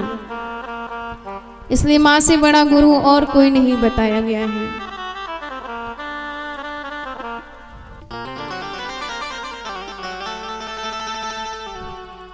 कियत कालेन तौ जातो तरुणा तनया गोकर्ण पंडितो ज्ञानी धुंधकारी महाखलः। देखिए धुंधली अपने बेटे धुंधकारी को इतना सर पे चढ़ा के रख दी है, पहले सारी संपत्ति उसी के हवाले कर दी। बेटा तू इकलौता मेरा वारिस है, सब तेरे लिए इकट्ठा करके रखा है, जो जी में आए सो कर। बच्चा अपने मन का हो गया। पहले बुरी आदत लग गई, शराब इत्यादि पीने लगा, दोस्तों के साथ जुए में धन हारने लगा, धीरे धीरे आभूषण भी हारने लगा। मैया बाद में डांटती है कि अब कहाँ है जो तुझे दे दूं, पर तब वह बच्चा माँ को डांटता है कि नहीं दोगी तो पीटूंगा, तब उस माँ को धक्का लगता है। लेकिन इस बच्चे की हालत की जिम्मेदार तो आप ही हो। हमारी माताओं से निवेदन है कि आप अपने बच्चों में अच्छे संस्कार डालें, क्योंकि एक माँ चाहे तो अपने बच्चे को ध्रुव जैसा, प्रहलाद जैसा बना सकते हैं, और माँ चाहे तो अपने बच्चे को धुंधकारी भी बना सकते हैं। ध्रुव जी स्वयं भगवत धाम गए और अपनी माँ को भी, अपने पूरे वंश को भगवत धाम लेके गए। और धुंधकारी स्वयं तो कष्ट पाया ही पाया, उसकी वजह से माँ को भी मरना पड़ा। पर हमारे यहाँ की बड़ी विडंबना है, हम बच्चे में संस्कार नहीं डालते हैं और प्रायः कॉन्वेंट स्कूलों में बच्चों को भेज दिया जाता है, वो जैसा पढ़ाएं जैसा सिखाएं वही उसके लिए सब कुछ हो जाता है, कोई शिक्षा नहीं दी जाती है। और वही माँ बड़े भाव से कहती है, प्रसन्नता से कहती है, महाराज आपको आश्चर्य होगा पर मेरे बच्चे को हिंदी बिल्कुल नहीं आती, फटाफट तोते के जैसे अंग्रेजी बोलता है। अरे डूब मरना चाहिए चुल्लू भर पानी में आपको ये कहते शर्म नहीं आ रही कि मेरा बच्चा हिंदुस्तान में जन्म लेकर के, भारतवर्ष में जन्म लेकर के मातृभाषा हिंदी का ही ज्ञान नहीं रखता, अपने इतिहास, अपने पुराण के बारे में नहीं जानता, वेदों के बारे में कोई ज्ञान नहीं रखता, सदाचार, संस्कार, सनातन धर्म के बारे में कोई ज्ञान नहीं रखता, तो धिक्कार है आपके संस्कार पर। अपने बच्चे को संस्कारवान बनाएंगे तो वही बच्चा आपके लिए सुखकारी होगा। आज पंडित जी रो रहे हैं, पहले भी रो रहे थे कि बेटा क्यों नहीं है, आज रो रहे हैं कि बेटा क्यों है, किस लिए है, कहाँ जाऊं, क्या करूं, कुछ समझ में ही नहीं आ रहा है। आखिर उन्हें एक ही बात समझ में आई कि हम अपने प्राणों का परित्याग कर देंगे, मेरे लिए अब कोई दूसरा उपाय नहीं बचा है। इसके दुराचार से, इसके दुर्गुणों से मुझे हमेशा कुछ न कुछ सुनना पड़ता है, इससे तो अच्छा है कि मैं मर जाऊं।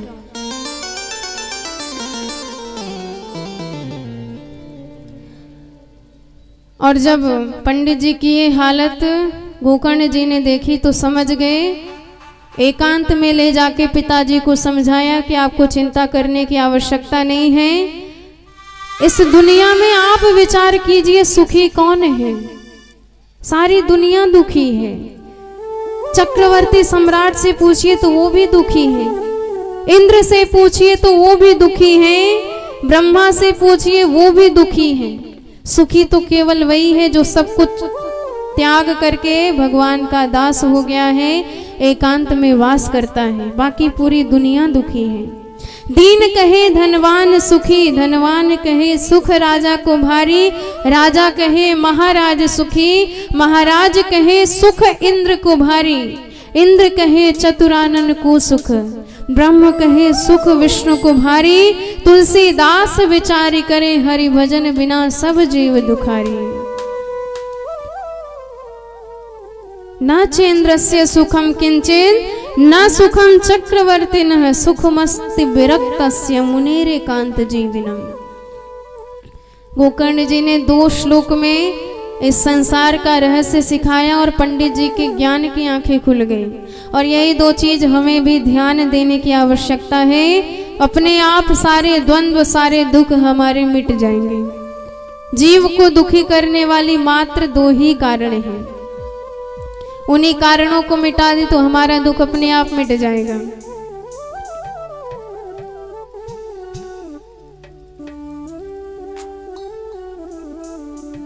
कौन कौन से कारण हैं? गोकर्ण जी कहते हैं कि पिताजी जीव को 2 रस्सियां बांधती हैं। पहली रस्सी देह में ममता और दूसरी रस्सी देह के नातों में अहमता।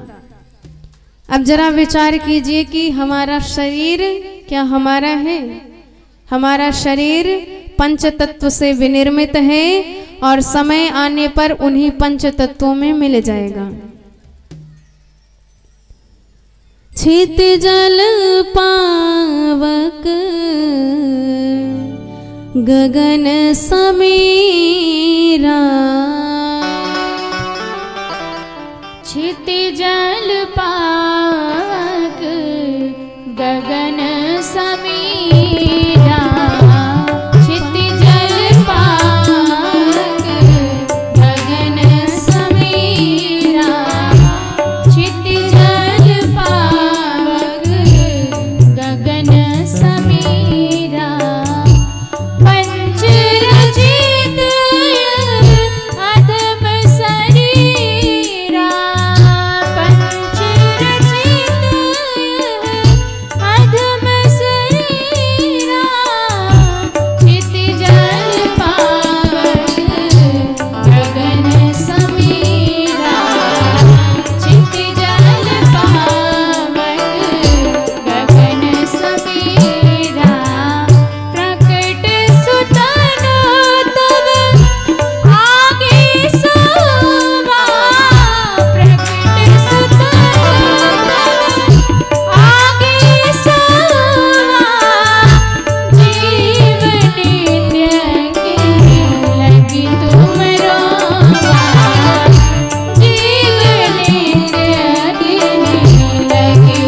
बोल भक्त वत्सल भगवान के जय हो। देहेस्तिमांसरुधिरम्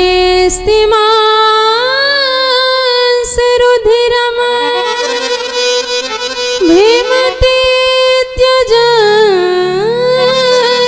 त्वम् जाया सुता दिशु सदा ममता विमुञ्च पश्यानिशं जगदिदं क्षणभङ्गनिष्ठं वैराग्यरागरसिको भवभक्तिनिष्ठः।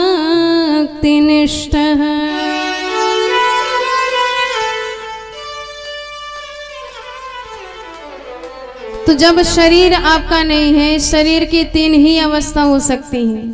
जब इस शरीर को मिट्टी में गाड़ दोगे कीड़े खा जाएंगे, जल में डाल दोगे सड़ जाएगी, जला दोगे तो राख बन जाएगी। इससे ज्यादा और कोई गति शरीर की नहीं हो सकती है। तो जरा बताइए, जो शरीर ही आपका नहीं है, उस शरीर के नाते, उस शरीर के संबंध आपके कहाँ से हो जाएंगे। पर हम इस शरीर में अहंकार करते रहते हैं और इस शरीर के नातों में ममता बांधते रहते हैं। हमारे बंधने की यही 2 रस्सी हैं। ये हमारे माताजी, पिताजी, काका जी, फूफा जी, पर ये शरीर के संबंधी हैं। और जिस दिन शरीर से प्राण निकल जाएगी, जो पत्नी आपको इतना प्रेम करती थी, वह पत्नी आपको देखकर डरेगी। छूने के बाद लोग आपको गंगा जी में जाके स्नान करेंगे, तब पवित्र होंगे। ये हमारे जीवन का परम सत्य है। पर गोकर्ण जी कहते हैं, धर्मम भजस्व सततम त्यज लोक धर्मान। पिताजी, हमने संसार में जन्म लिया है, तो जो हमारा धर्म है, जो भगवान के द्वारा हमें प्रदत्त है, उस कर्तव्य का पालन करना चाहिए। माता पिता की सेवा भी करना पुत्र धर्म है। किसी के पति बने हो तो पति धर्म का भी पालन कीजिए, किसी के पिता बने हो तो पिता धर्म का भी पालन कीजिए। सारे धर्म का पालन करते करते ये याद रखिए कि एक परम धर्म है और वह है भगवत प्राप्ति। उसके लिए ही हमने जीवन प्राप्त किया है, कहीं हमसे वही बात न छूट पाए। ये हमारे जीवन का परम लक्ष्य होना चाहिए। और जिस दिन अहंकार अपने जीवन से उतार देंगे, उसी दिन भगवान की कृपा बरसनी प्रारंभ हो जाएगी। पर हम हमेशा अहंकार में भरे रहते हैं और उसी घमंड को दूर करते ही भगवान की अपरंपार कृपा हम पर बरसने लग जाएगी। बोल भक्त वत्सल भगवान की जय हो। जिस दिन घमंड अपने सिर से उतार देगा, उस दिन तुझे विधाता अनमोल प्यार देगा। उसके समान दाता जग में न और कोई, देने पे जब वो आए तो बेशुमार देगा। मन वचन कर्म उसकी आज्ञा निशार कर ले, वो तो पिता है तुझ पे सर्वस्व वार देगा। भगवान छोड़ साथी इंसान को बनाया, सुख में ही साथ देगा, दुख में विसार देगा। अंतिम समय कहेगा नेकी कमा लूं, लेकिन एक पल पथिक न कोई तुझको उधार देगा। जब तक यह जीवन है तब तक इस जीवन का रहस्य समझ लीजिए, नहीं तो यह जीवन खत्म हो गया तो फिर दोबारा नहीं मिलेगा। सुबह उठे तो क्या पता किसे मिलेगी शाम, क्षण भंगुर है जिंदगी,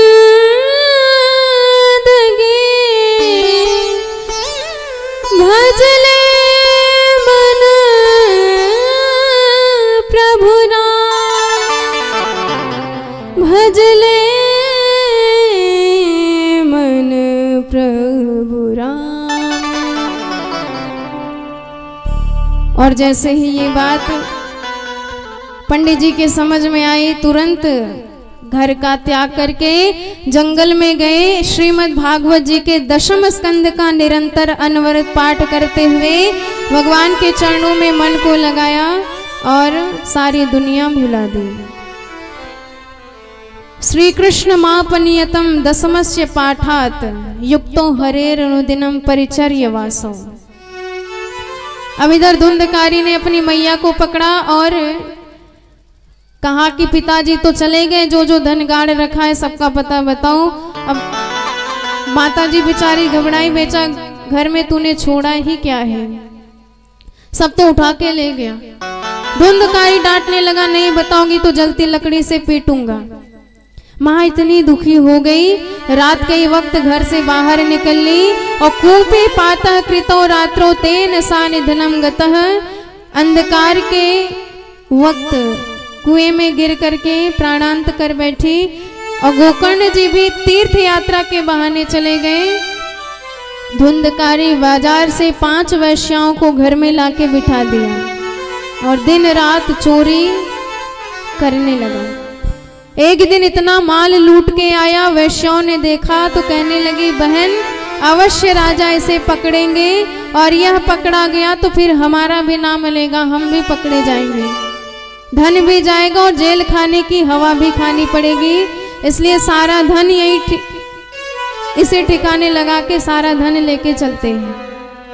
मदिरा पान करा के सुला दिया और रस्सी से बांध करके फांसी का फंदा लगाने लगी गले में। धुंधकारी चीखने लगा तो एक गई, अंगार दहक रहे थे चूल्हे में, उठा करके लाई और धुंधकारी के मुख में जबरदस्ती भर दिया और उसी अंगार से इतना कष्ट पाया, धुंधकारी तड़प तड़प कर चीख चीख करके प्राणांत हो गया। तप्तांगार समूहांश तन मुखे ही विचेक्षिपुः अग्नि ज्वालाति दुःखेन व्याकुलो निधनं गतः। और मरने के बाद कर्म ही इतना भयानक है, भयंकर प्रेत योनि प्राप्त हुई। इसलिए जीवन में कर्म बहुत सोच समझ के ही करना चाहिए, क्योंकि कर्म से ही हम अपना भाग्य लिखते हैं और कर्म के फल हमेशा आपको वैसे ही ढूंढ लेते हैं जैसे हजारों पशुओं के झुंड में गैया अपनी बछड़े को ढूंढ लेती है। ऐसे ही आपका कर्म चाहे करोड़ों जन्म बीत जाए फिर भी आपको ढूंढ लेगा और उसका परिणाम आपको भुगतना पड़ेगा। बुरा कर्म रहेगा तो दुख मिलेगा, अच्छा कर्म रहेगा तो सुख मिलेगा। अब गोकर्ण जी को पता चला तो गया जी में श्राद्ध किए, एक दिन लौट के आए। रात्रि के वक्त सोचा विश्राम कर लें, पर भयंकर पशुओं की ध्वनि सुनाई देने लगी घर में। कई पशु प्रकट हो जाते हैं, चीखते हैं, पर स्पष्ट नहीं बताते कि हम कौन हैं। गोकर्ण जी ने जल अभिमंत्रित करके छींटा किया तो वही प्रेतात्मा बोल पड़ा, अहम भ्राता त्वदीयोस्मि धुंधकारीति नामकः स्वकीये नैव दोषेण ब्रह्मत्वं नाशितम मया। मैंने इतना पाप किया, उसी पाप का परिणाम भयंकर प्रेत योनि में पड़ा हूं, आप मुझे मुक्त कराइए। गोकर्ण जी ने कहा कि हमने श्राद्ध किया है गया जी में जाके, तत्कथम नैव मुक्तोऽसि। पर धुंधकारी कहता है मैं भी ऐसा वैसा प्रेत नहीं हूं, एक नंबर का महापापी प्रेत हूं। और गया श्राद्ध शतेनापि मुक्तिर्मेन भविष्यति, एक नहीं 100 श्राद्ध करके आइए, मुझ जैसे महापापी की मुक्ति ऐसे नहीं होने वाली है। क्या किया जाए, अब आप विचार कीजिए, क्योंकि आप ज्ञानवान हैं। गोकर्ण जी ने कहा ठीक अभी जाओ, कल देखेंगे।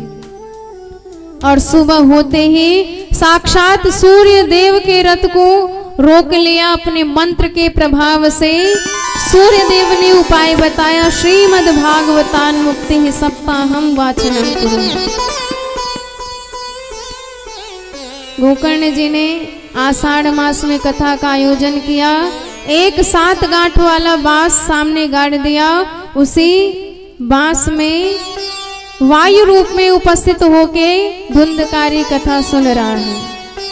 पहले दिन की कथा संपन्न हुई, पहली गांठ फट गई। दूसरे दिन की कथा संपन्न हुई, दूसरी फट गई। और जब पूरी कथा संपन्न हो गई, एवं 7 दिनश्चैव 7 ग्रंथि विभेदनम, और उसी बांस से एक दिव्य भव्य पुरुष प्रकट हो गया। दिव्य रूप धरो जातो तुलसी दाम मंडितः, पीतवा घनश्यामो मुकुटे कुंडलान्वितः।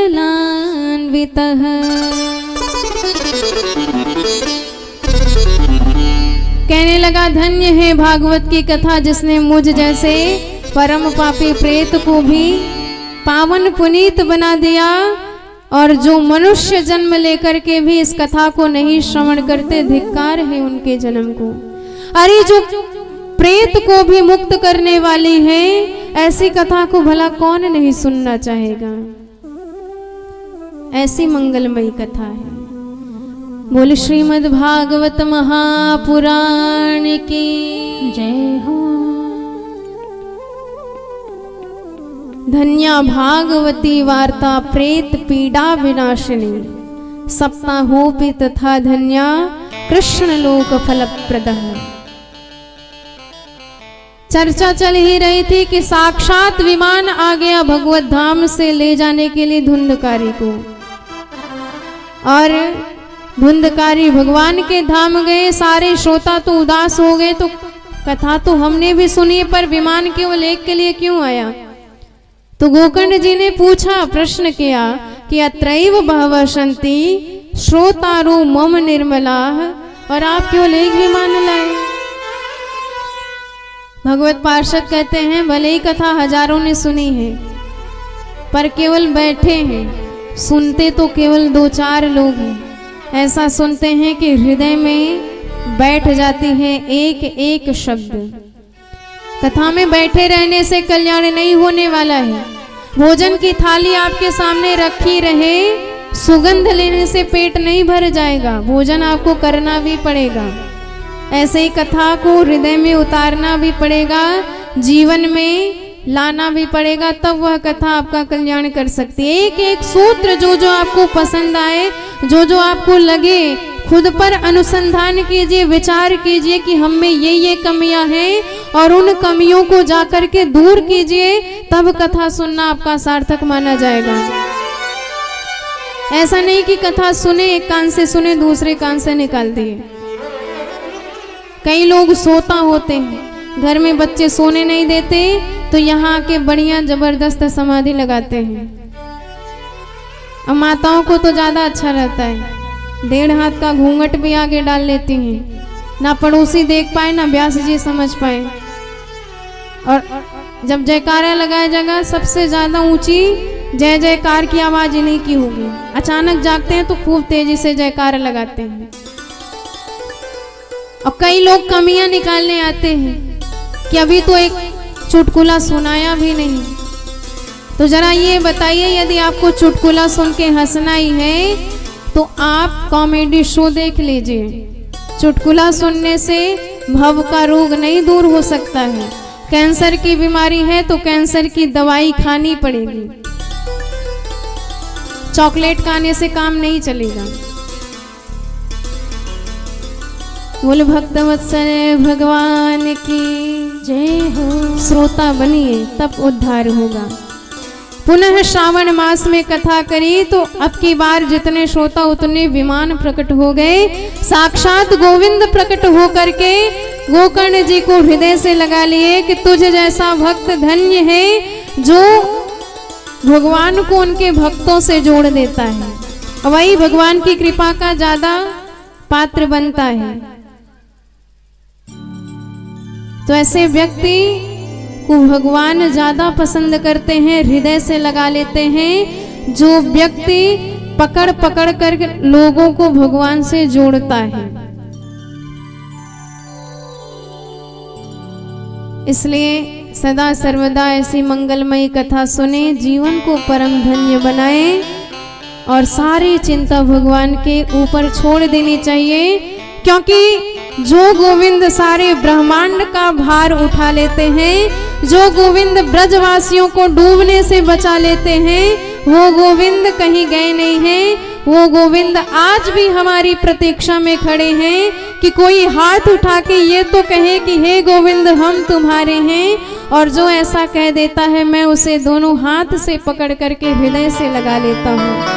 अपने भक्तों को मैं मुकुटमणि बना करके शीश पर धारण करता हूँ। इतना दयालु, इतना कृपालु और कौन होगा? ये हमारे गोविंद ही हो सकते हैं। आइए बड़े भाव से प्रभु के पावन चरणों में मन निवेदित करें, तत्पश्चात कथा में प्रवेश करेंगे।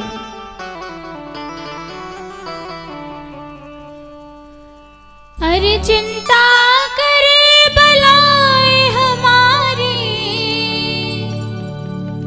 अरे चिंता करे बलाए हमारी, इस माया जंजाल की।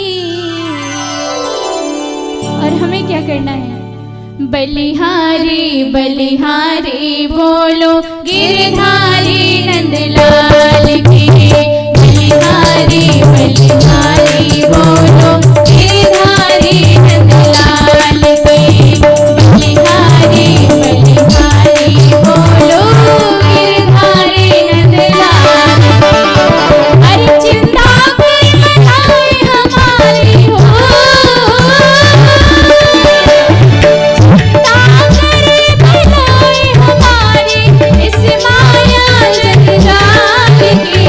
बलिहारी बलिहारी बोलो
भक्तवत्सल भगवान की जय हो।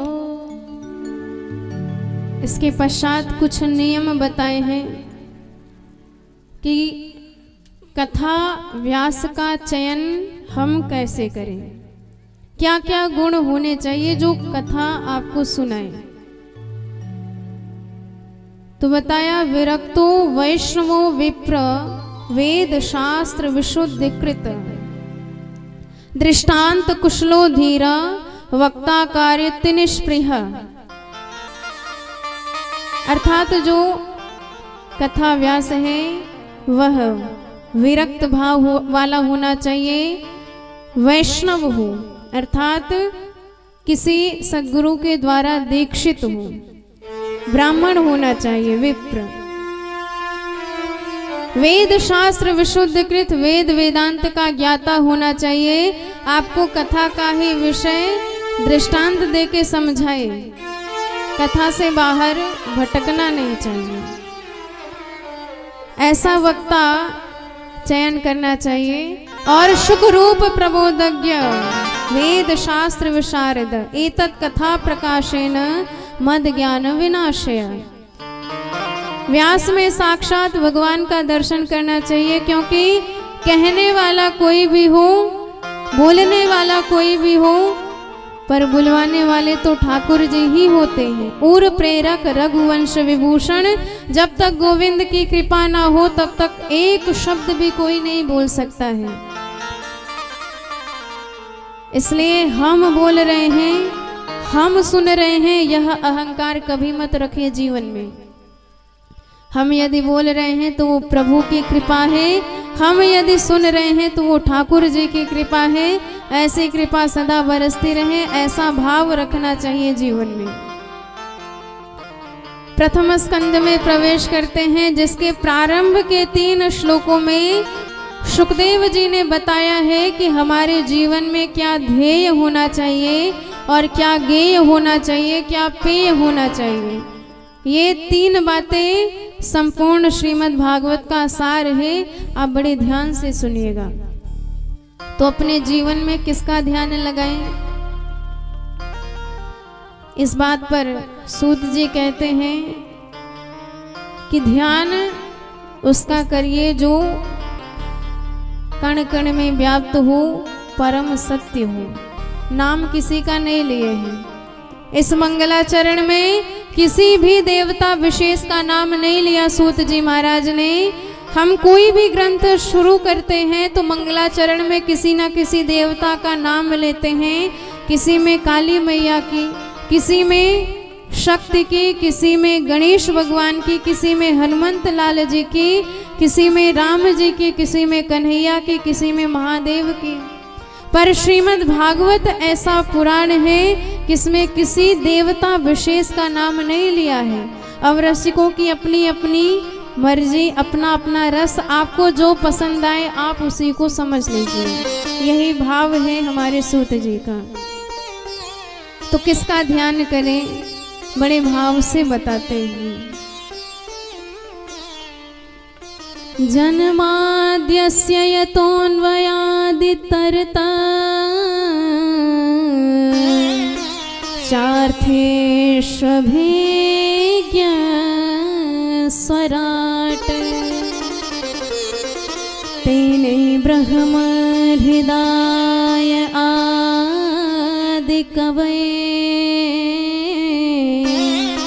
मुह्यन्ति सूरयः तेजोवारिमृदां यथा विनिमये यत्र त्रिसर्गो मृषा धाम्ना स्वेन सदा निरस्तकुहकम् सत्यं परं धीमहि।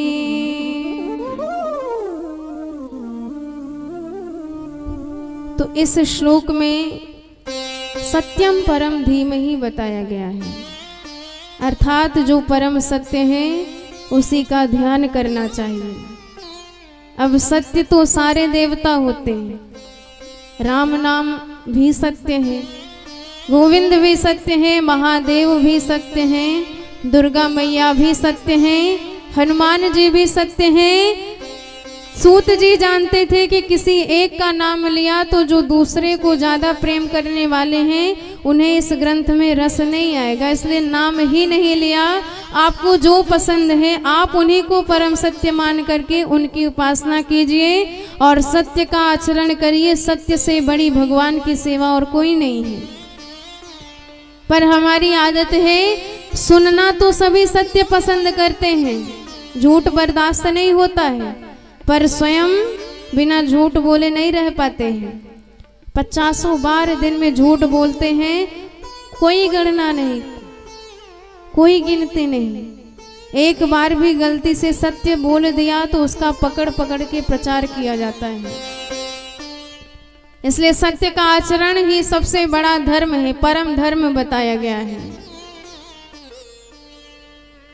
धर्म न दूसर सत्य समाना, धर्म न दूसर सत्य समाना, धर्म न दूसर सत्य समाना। आगम निगम पुराण बखाना, आगम निगम पुराण बखाना। धर्म न दूसर सत्य समाना, धर्म न दूसर सत्य समाना। आगम निगम पुराण बखाना, आगम निगम पुराण बखाना। बोल भक्तवत्सल भगवान की, सत्य सनातन धर्म की जय हो।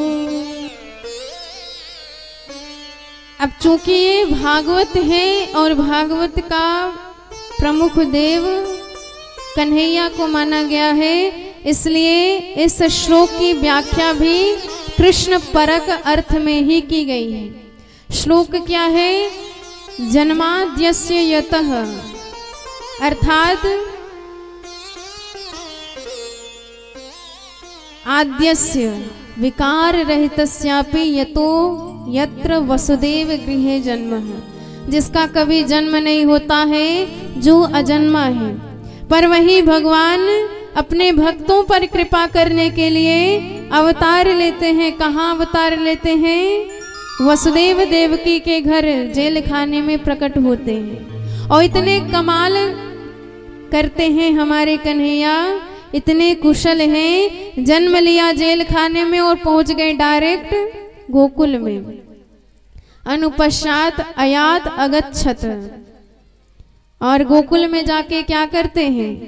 श्वेसु गोपेशु राजते शोभते इति स्वराट, गोप गोपियों के मध्य, गौओं के मध्य भगवान सारे भक्तों को अपने दिव्य छवि से आनंद प्रदान करते रहते हैं। अथवा उनके हाथ में दिव्य स्वर लक्षिता वंशी सुशोभित है। सारे गामा पाधानी सप्त स्वरेणोपलक्षिता वंशी तया वंश्या सह शोभित इति स्वराट। और भगवान इतने कुशल हैं, ऐसी ऐसी लीला करते हैं कि भगवान की लीला देख देख करके विधाता भी आश्चर्यचकित रह जाते हैं।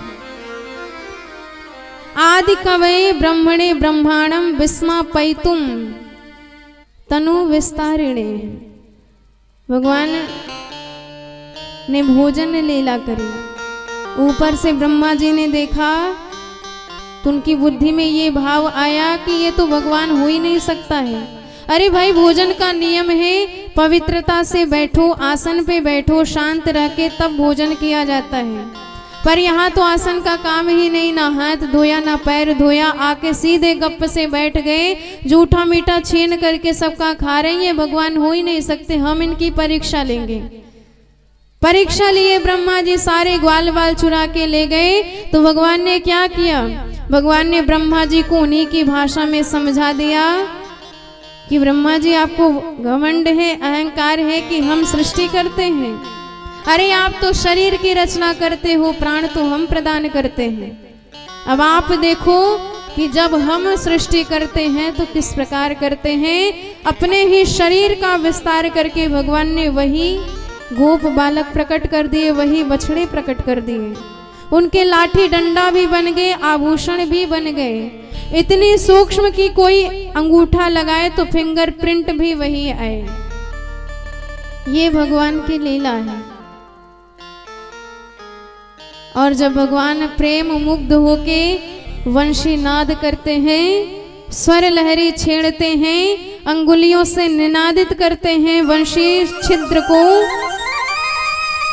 जो पावन स्वर लहरी निकलती है, उस स्वर लहरी में ये जादू है कि दुनिया के सारे गुण बदल जाते हैं। भगवान ने वंशी बनाई तो जो अग्नि है, जिसका काम है जलना, वह अग्नि पानी के समान शीतल हो जाते हैं और जल जलाने वाली हो जाती है। जो जड़ है वो चेतन हो जाता है, जो चेतन है वो जड़ हो जाता है। गोवर्धन नाथ जड़ है, पर भगवान की वेणु रव सुन करके उनके खंड द्रवीभूत होके गलने लग जाते हैं, बहने लग जाते हैं। यमुना महारानी चेतन है, बहती रहती है, पर जैसे ही वंशी सुनाई देती है तो एक टक एक स्थान पर विराजमान होके ठिठक करके भगवान की वंशी रव श्रवण करने लग जाते हैं। गोपियाँ प्रभु से प्रार्थना कहती हैं कि सरकार निवेदन है आपसे कि ब्रज में जब देखो तब बंशी मत बजाया करो। भगवान ने कहा वो भला क्यों, हमारी वंशी हमारा मन, जब मन कहेगा तभी बजाएंगे। गोपियां कहती है सरकार आपकी वंशी बजेगी तो हम भूखी मर जाएंगी। भगवान ने कहा क्यों। गोपियां कहती हैं हम आग जलाती हैं भोजन पकाने के लिए, बर्तन रखा ही है, उसी समय आपकी वंशी बजती है ब्रज में। और वंशी का कमाल, आग सुनते ही पानी में बदल जाती है। आग जलती ही नहीं है तो भोजन कहाँ से बनेगा, और जब भोजन बनेगा नहीं तो हम खाएंगे क्या, मरना पड़ेगा वंशी सुन के आपकी। खूब खरी खरी भगवान को ही सुना देती हैं सारी गोपियां।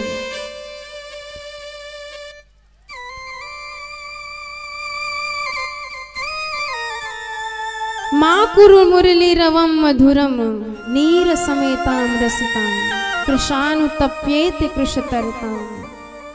बोल बंसी वारे की जय हो। इसलिए भक्तों के लिए सत्यम सच्चिदानंदम श्री कृष्णम परम परमेश्वरम धीमहि ध्यायेमः। जो कृष्ण रसिक भक्त हैं उनके लिए तो परम सत्य हमारे कृष्ण कन्हैया ही हैं, हम उन्हीं का ध्यान लगाएंगे। पर कितने चतुर हैं हमारे सूत जी, नाम नहीं लेते हैं किसी का, अपने मन से लगा लीजिए जो पसंद आए। रामम परम धीमहि कर सकते हैं, देवीम परम धीमहि, या सत्यम शिवम सुंदरम, जो भी आपको समझ में आए, सब परम सत्य है। और समझदार के लिए तो इशारा ही काफी है। हमारी श्रुति भगवती उसी तरह भगवान का निरूपण करती हैं जैसे हमारी सीता जी अपने सरकार का परिचय गांव की स्त्रियों को बताते हैं। रामायण में एक प्रसंग आता है, जब वनवास प्रभु जा रहे हैं जानकी जी और लखनलाल जी के साथ, तो मार्ग में जो गांव पड़ा उस गांव में थोड़ा विश्राम करके सरकार जलपान करने लगे। और जैसे ही गांव की स्त्रियों ने भगवान का दिव्य भव्य श्यामल स्वरूप देखा, इतनी आनंद में भर गई, जानकी जी को एक तरफ ले जाके कहने लगी कि बहन जरा ये तो बताइए दोनों सांवरे और गोरे तुम्हारे कौन लगते हैं। अरे बड़ा सौभाग्य है जो इनका दर्शन आज हमने प्राप्त कर लिया। तो किशोरी जी पहले तो लक्ष्मण जी का परिचय देती हैं कि ये जो गोरे गोरे सहज स्वभाव वाले खड़े हैं बहन, ये हमारे छोटे देवर लगते हैं। सहज सुभाय सुभग तन गोरे, नाम लखन लघु देवर मोरे। और जब सरकार का परिचय देना हुआ तो जिस तरफ सरकार है जानकी जी उस तरफ अंचल खींच लेती हैं और तिरछी चितवन से प्रभु की तरफ देख करके मुस्कुरा देती हैं। इसी भाव पर गांव की स्त्रियां निहाल हो जाती हैं। बस बस बहन, अब ज्यादा व्याख्या करने की आवश्यकता नहीं, हम समझ गए ये तुम्हारे कौन लगते हैं। हमारे यहाँ मर्यादा है, पति का नाम नहीं लिया जाता है, इसलिए हमारे सूत जी जो भगवान को सर्वस्व मानते हैं, नाम नहीं लेते हैं, इशारे में बता देते हैं कि हम इन्हीं का ध्यान कर रहे हैं।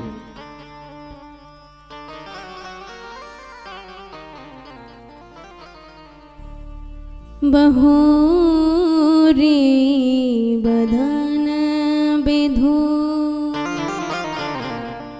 अंचल ढापे,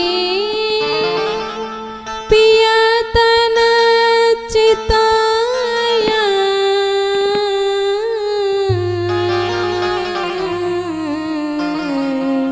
भौह करवा के।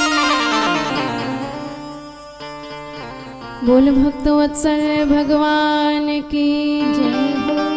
अब दूसरे श्लोक में बताया गया है कि किसका गान करना चाहिए। ध्यान तो बता दिया कि भगवान का ध्यान करें, और गान किसका करना चाहिए अर्थात किसका भजन करना चाहिए। धर्मं प्रोजित कैतवोत्र परमो निर्मत्सराणां सतां, वेद्यं वास्तवमत्र वस्तु शिवदं, तापत्रयोन्मूलनम्।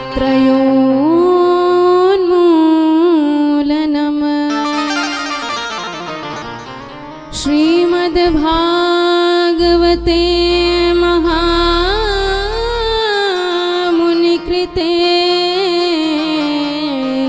किं वा परेश्वर,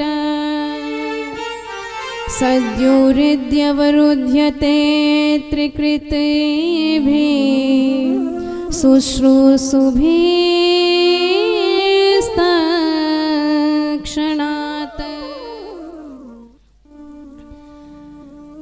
तो गान करना चाहिए भगवान की कीर्ति का। श्रीमद् भागवत में निष्कपट परम धर्म का निरूपण किया गया है। जो जो बताया गया है यदि वो बातें जीवन में उतार लेंगे तो भगवत प्राप्ति से हमें ब्रह्मा भी नहीं रोक सकते हैं। भगवान की कीर्ति का गान करते ही शिवदम अर्थात कल्याण हो जाता है। आप एक बार प्रेम से प्रभु का भजन कर लीजिए तो जन्म जन्म के सारे दुख सारे क्लेश मिट जाते हैं। तो श्रीमद् भागवत जी के श्लोकों का गान करना चाहिए, पर गान करने के लिए भी कुछ नियम बताए गए, उन नियम का पालन भी करना अति आवश्यक है। कथा सुनने का अधिकारी कौन है? क्योंकि सुनेंगे आप तभी तो गाएंगे। तो सुनने का अधिकारी वो है जो निर्मत्सराणाम सताम, निर्मत्सर हो गया है। अब ध्यान देने की बात है, निर्मत्सर किसे कहा जाता है? मच्छर दो प्रकार के होते हैं, एक बाहर से काटता है, एक भीतर से काटता है। बाहर वाले मच्छर से बचने के लिए आप मोर्टीन लगा लो, मच्छरदानी में सो जाओ, बच जाओगे। पर जो भीतर वाला मच्छर है ये इससे तो बड़े बड़े भी नहीं बच पाते हैं। और ये क्या है? मत्ते अग्रे सरत इति मत्सरः।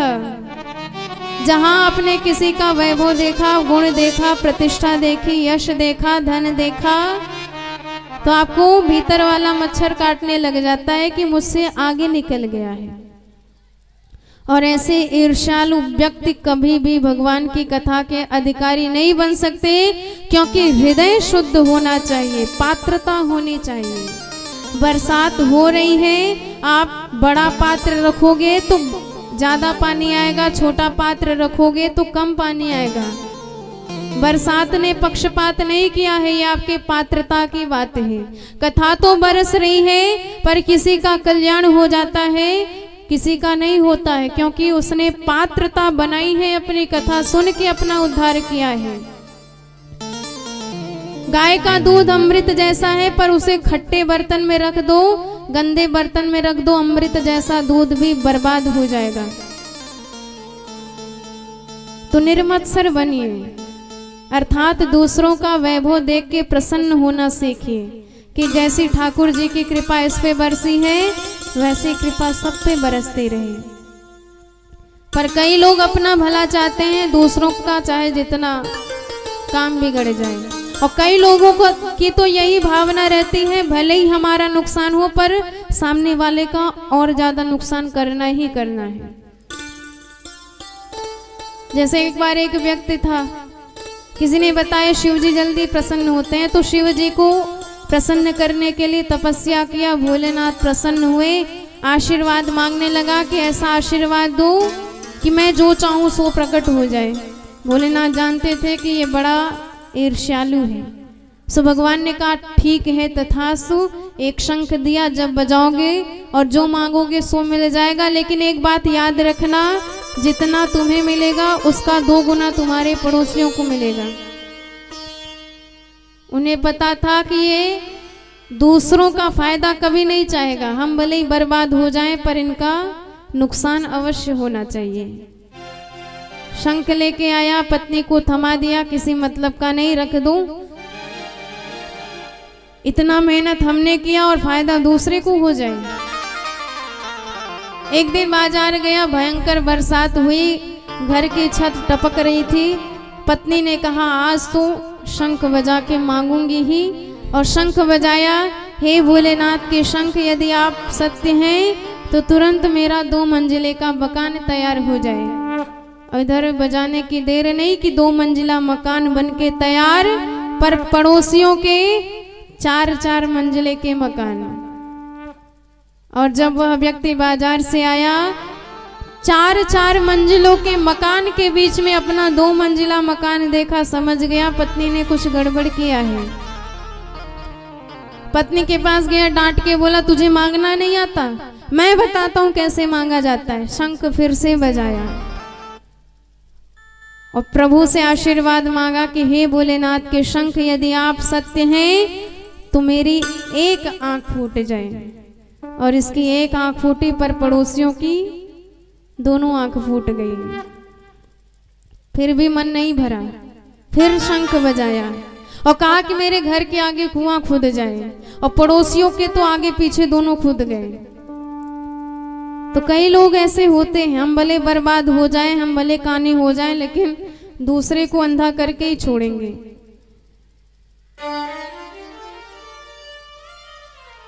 तो ऐसा भाव जिसका है वो एक नहीं लाखों बार कथा सुन ले, पर उद्धार नहीं हो सकता है। तो निर्मत्सराणाम सताम, निर्मल मन बनिए, तभी आप भगवान को पसंद आएंगे। और हम ऐसे बने कि ठाकुर जी को हम पसंद आए, प्रभु हमसे रीझ जाए। ऐसी पात्रता अपनी, ऐसी योग्यता आप अपनी बनाइए, क्योंकि उन्हें निर्मल हृदय पसंद है। आप निर्मल मन से आओगे तो ठाकुर जी आपको सहर्ष स्वीकार कर लेंगे। निर्मल मन जन सो मोहि पावा, निर्मल मन जन सो मोहि पावा, निर्मल मन जन सो मोहि पावा। मोहि कपट छल चित्र न भावा, मोहि कपट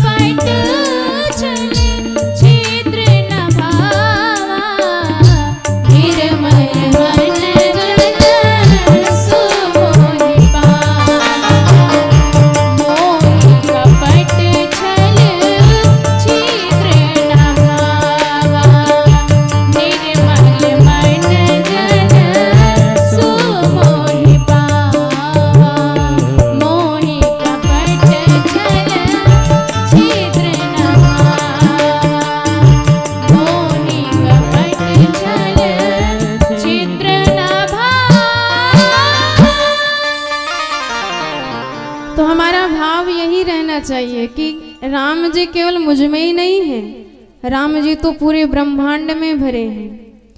और जब ऐसा भाव हो जाएगा कि सरकार पूरे ब्रह्मांड में है, अपने में भी है, पराये में भी है, तो जो हमारा दोष भाव है, जो हमारे दृष्टि में शत्रुता का भाव है, वह भाव हमेशा सदा सदा के लिए मिट जाएगा।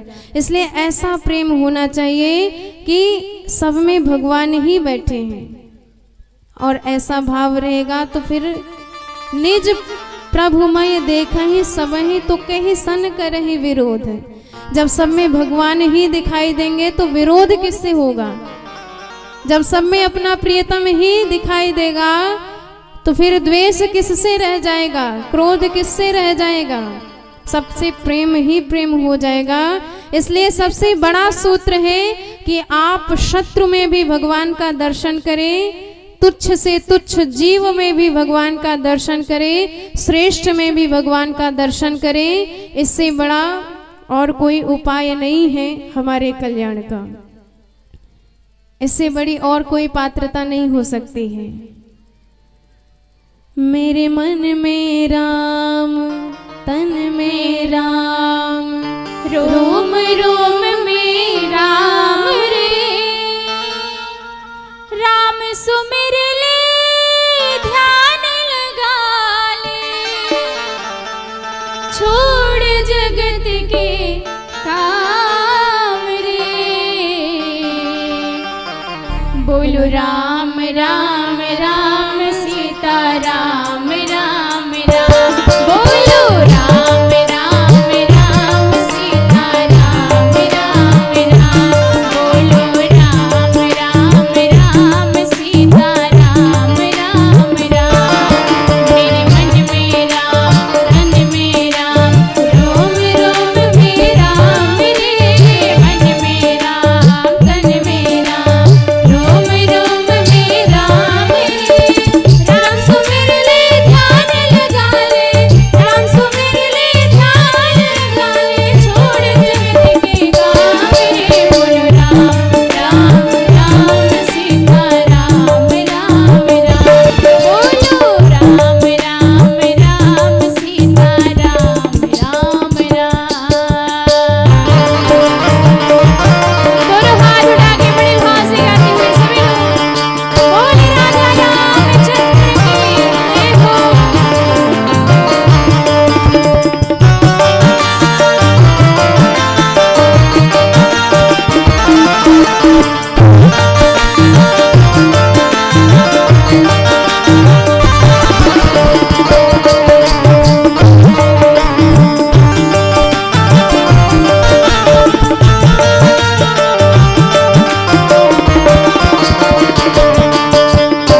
आइए श्रवण करते हैं।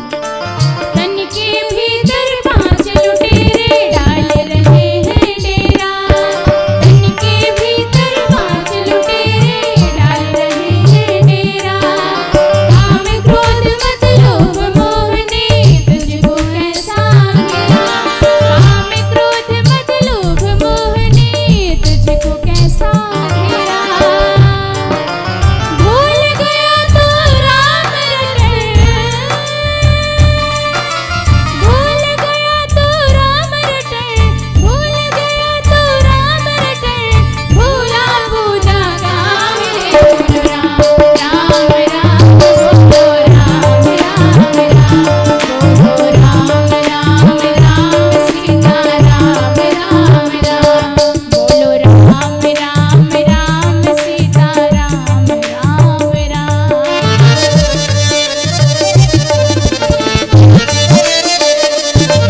बड़े भाव से सभी लोग ताली की सेवा करते हुए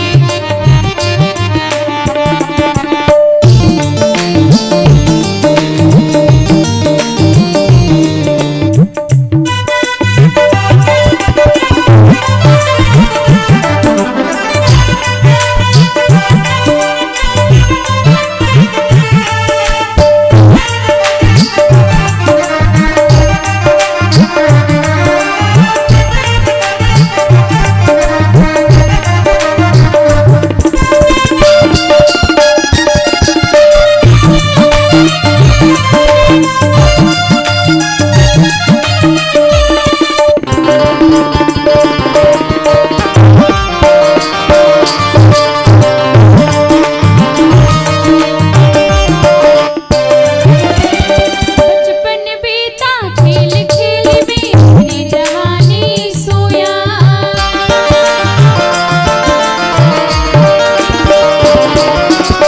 बचपन बीता खेल खेल में अपनी जवानी सोया। देख बुढ़ापा अब तो रोए, क्या पाया क्या खोया, देख बुढ़ापा अब तो रोए, क्या पाया क्या खोया। देर नहीं है अब भी बंदे, देर नहीं है अब भी बंदे, देर नहीं है अब भी बंदे, ले ले उसका नाम रे बोलो राम राम सीता राम राम राम बोलो राम राम राम सीता राम राम राम बोलो राम राम राम सीता राम राम राम। तेरे मन मेरा तन मेरा रोम रोम में राम रे, तन मेरा मन मेरा रोम रोम में राम रे। राम सुमिर ले ध्यान लगा ले, राम सुमिर ले ध्यान लगा ले, थोड़े उस नाम रे बोलो राम राम सीता राम राम राम बोलो राम राम राम सीता राम राम राम बोलो राम राम राम सीता राम राम राम बोलो राम राम राम सीता राम राम राम बोलो राम राम राम सीता राम राम राम।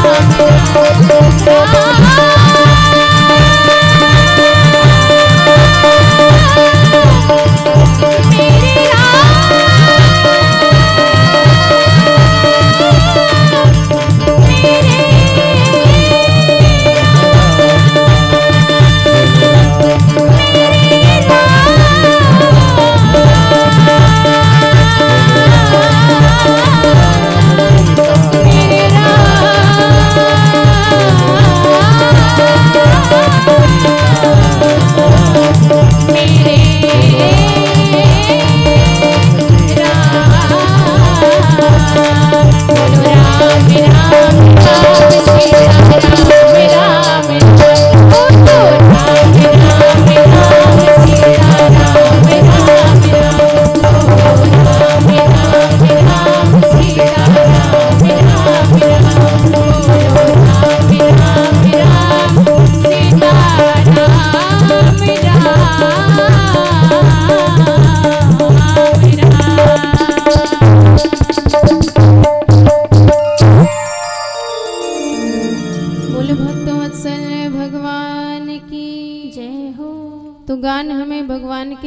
का करना चाहिए और तभी कर पाएंगे जब हम निर्मत्सर होकर के ध्यान से भगवान की कथा सुनेंगे।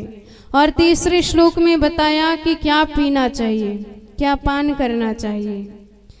निगम कल्प तरोर्गलितं फलम शुकमुखादमृताद्रव संयुतम् पिबत भागवतं रसमालयम्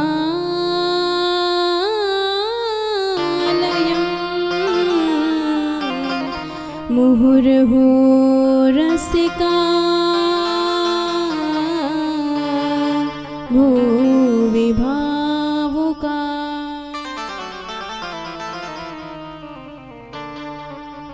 तो जो वेद का परिपक्व फल है श्रीमद् भागवत, उसी फल का हमें पान करना चाहिए। अब कई रसिकों ने इसमें बड़ा संशय किया है कि महाराज एक तो फल और इतनी ऊंची डाली से गिरा, तो जो उच्च प्रकार से पका हुआ फल गिरेगा ऊंचाई से, तो क्या वह टूट फूट के फट नहीं जाएगा, बर्बाद नहीं हो जाएगा? हमारे सूत जी कहते हैं कि यदि डायरेक्ट गिरा होता तो जरूर फट जाता, पर इनडायरेक्ट डाली प्रति डाली की सहायता से आया है, इसलिए ज्यों का त्यों है, समूचा है। पहले नारायण प्रभु ने ब्रह्मा जी को दिया चतुश्लोकी भागवत के रूप में, और फिर ब्रह्मा जी से यह फल टपक करके नारद जी की शाखा पर अटका, नारद जी की शाखा से टपका तो व्यास जी की शाखा पर अटका, व्यास जी की शाखा से टपका तो सुखदेव जी की शाखा पर लटका, सुखदेव जी से परीक्षित समेत संपूर्ण भारतवासियों को यह दिव्य अमृत प्रसाद प्राप्त हुआ है। ठीक है महाराज, फल आपका पका हुआ है मान लिया, पर मीठा फल खाने में आनंद आता है, खट्टा फल खाएंगे तो गला बैठ जाएगा। कैसे माने कि फल आपका पका हुआ है? बोले आंख बंद करके मान लो। नहीं, कोई प्रमाण तो दीजिए। प्रमाण दिया कि जरा ये बताओ किसी फल में तोते ने चोंच लगा दिया तो आप क्या मानोगे? हम तो मानेंगे कि फल पका है, क्योंकि तोता पारखी होता है, वह उसी फल में चोंच लगाएगा जो अत्यंत मधुर होगा। तो इस श्रीमद् भागवत जी में भी शुकदेव जैसे परमहंस का चोंच लगा हुआ है, शुकतुंड संस्पृष्ट ये दिव्य फल है, इसलिए पान कीजिए। तो महाराज इसमें रस कौन सा है? आम का फल हो तो आम का रस बनाया जाएगा, श्रीमद् भागवत में कौन सा रस है? तो रसो वैशः, रस के रूप में हमारे कन्हैया ही कण कण में विराजमान है। हर अक्षर अक्षर में गोविंद की कृपा आपको प्राप्त होगी, उन्हीं का अनुभव प्राप्त होगा।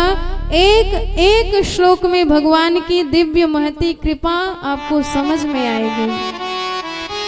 इसलिए सदैव इस मंगलमयी कथा का पान करना चाहिए, श्रवण नहीं पान करना चाहिए, क्योंकि पिएंगे तो सीधे हृदय में उतर जाएगा, और श्रवण करने में तो धोखा है, कई बार इस कान से सुन के उस कान से निकाल देते हैं।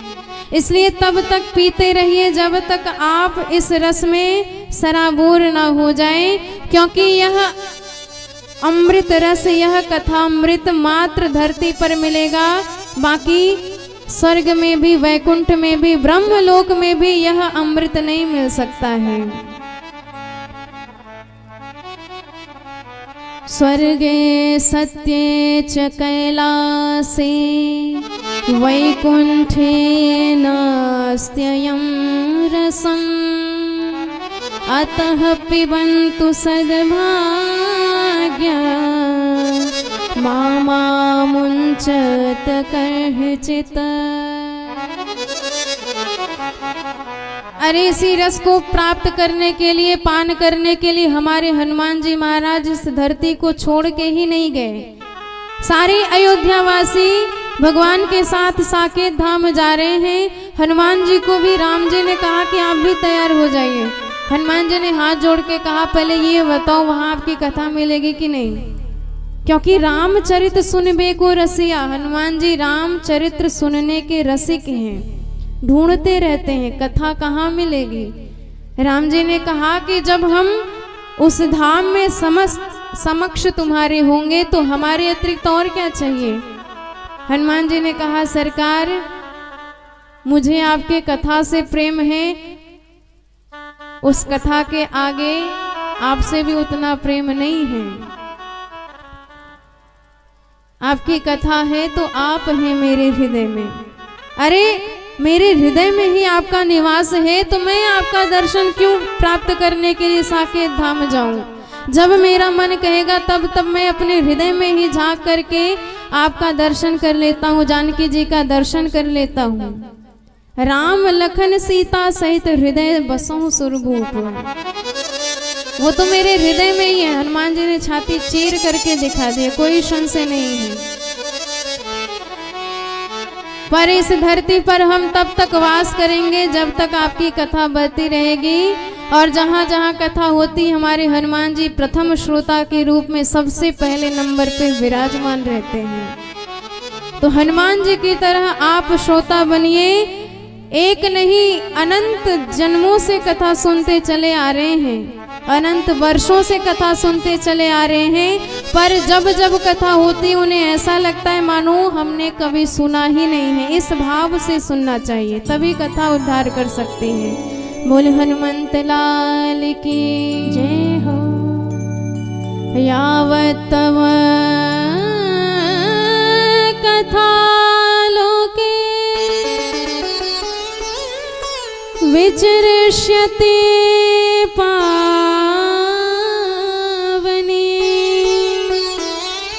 तावत् स्थास्यामि मेदिन्या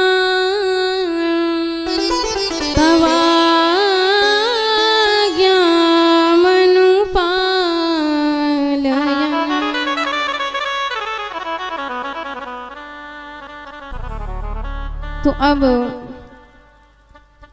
संतों ने सूत जैसे 6 प्रश्न किए हैं।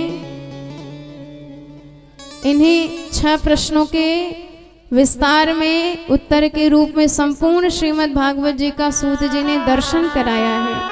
तो कल हम इन प्रश्नों का उत्तर श्रवण करेंगे जो जो संतों ने किया है। 6 प्रश्न हैं, प्रश्न आप सुन लीजिए, अभी से घर जाके चिंतन करते रहिएगा, कल आपको उत्तर मिल जाएगा। 6 प्रश्न में पहला प्रश्न ये किया कि प्राणी मात्र का कल्याण कैसे हो, और दूसरा प्रश्न किया कि ये बताइए भगवान सर्व समर्थ हैं तो अपनी इच्छा से दैत्यों का विनाश नहीं कर सकते हैं, उन्हें बार बार अवतार लेने की आवश्यकता क्यों पड़ती है। तीसरा प्रश्न किया कि भगवान ने यदि अवतार लिया तो कितना अवतार लिया और कहाँ कहाँ अवतार लिया। 5वां प्रश्न किया कि परम धर्म क्या है। 6वां प्रश्न किया धर्म किसकी शरण में जाता है, क्योंकि भगवान तो अवतार लेके आए, धर्म की स्थापना करके चले गए, तो वह धर्म बाद में किसकी शरण में जाता है, यही प्रश्न है।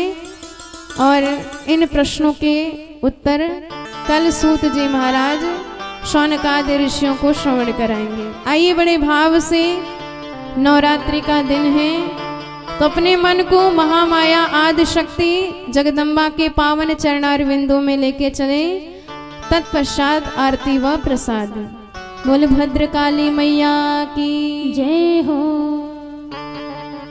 तुहरे अचरा में मोतिया जड़ाइब है मैया, तुहरे अंगना में दियरा जराइब है मैया, लाली लाली रे चुनरिया मंगाइब है मैया। आप सबका भाव माँ महाकाली के लिए यही होना चाहिए, तो सभी लोग बड़े भाव से हमारे साथ गाते हुए। तुहरे अचरा में मोतिया जड़ाइब मैया, लाली लाली रे चुनरिया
भागवत महापुराण की जय हो।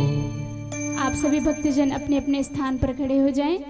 आइए हम सभी लोग मिलकर के भागवत भगवान की आरती करते हैं।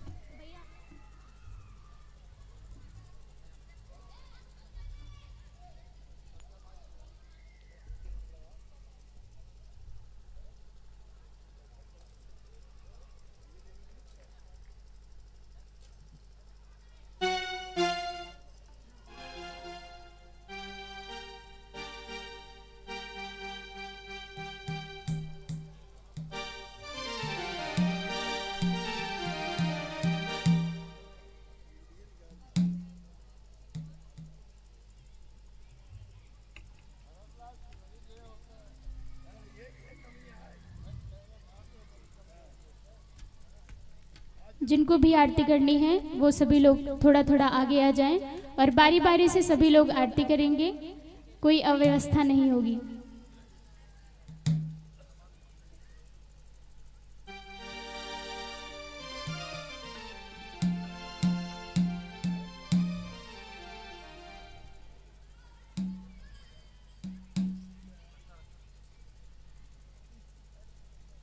ओम इदुगुम हवि प्रजननं वे सदशवीरगुम सर्वगणगुम सस्तय आत्मशनि प्रजाशनि पशुशनि लोकशन्न भयशनि अग्नि प्रजां बहुलां मे करो त्वन्नं पयोरेतु अस्मासु दत्ता।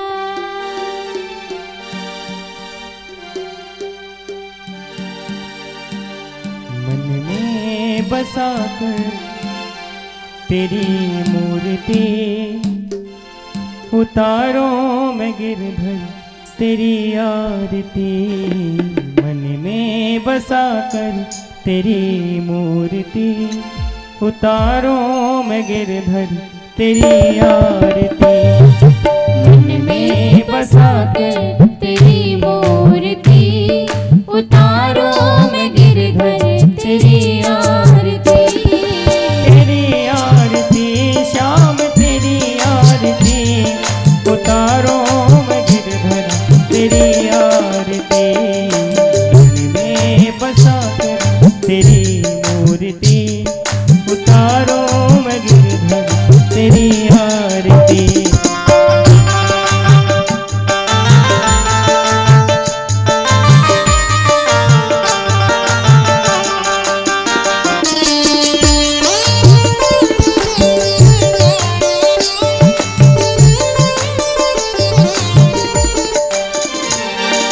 करुणा करो कष्ट हरो ज्ञान दो भगवन। भव में फंसी नाव मेरी तार दो भगवन। करुणा करो कष्ट हरो ज्ञान दो भगवन। भव में फंसी नाव मेरी तार दो भगवन।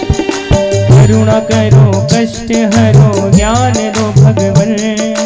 भव में फंसी नाव मेरी तार दो भगवन। करुणा करो कष्ट हरो ज्ञान दो भगवन। भव में फंसी नाव मेरी तार दो भगवन। दर्द की दवा तुम्हारे पास है। दर्द की दवा तुम्हारे पास है। जिंदगी दया की है भीख मांगती। मन में बसा कर तेरी मूर्ति उतारो मैं गिरधर तेरी आरती।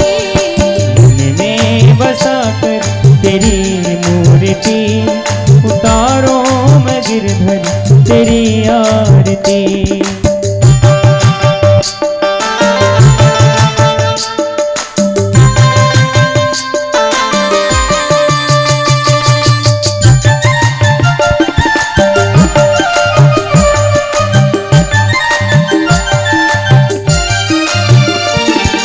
मांगू तुझसे क्या मैं यही सोचूं भगवन। जिंदगी जब तेरे नाम कर दी अर्पण। मांगू तुझसे क्या मैं यही सोचूं भगवन। जिंदगी जब तेरे नाम कर दी अर्पण। मांगू तुझसे क्या मैं यही सोचूं भगवन।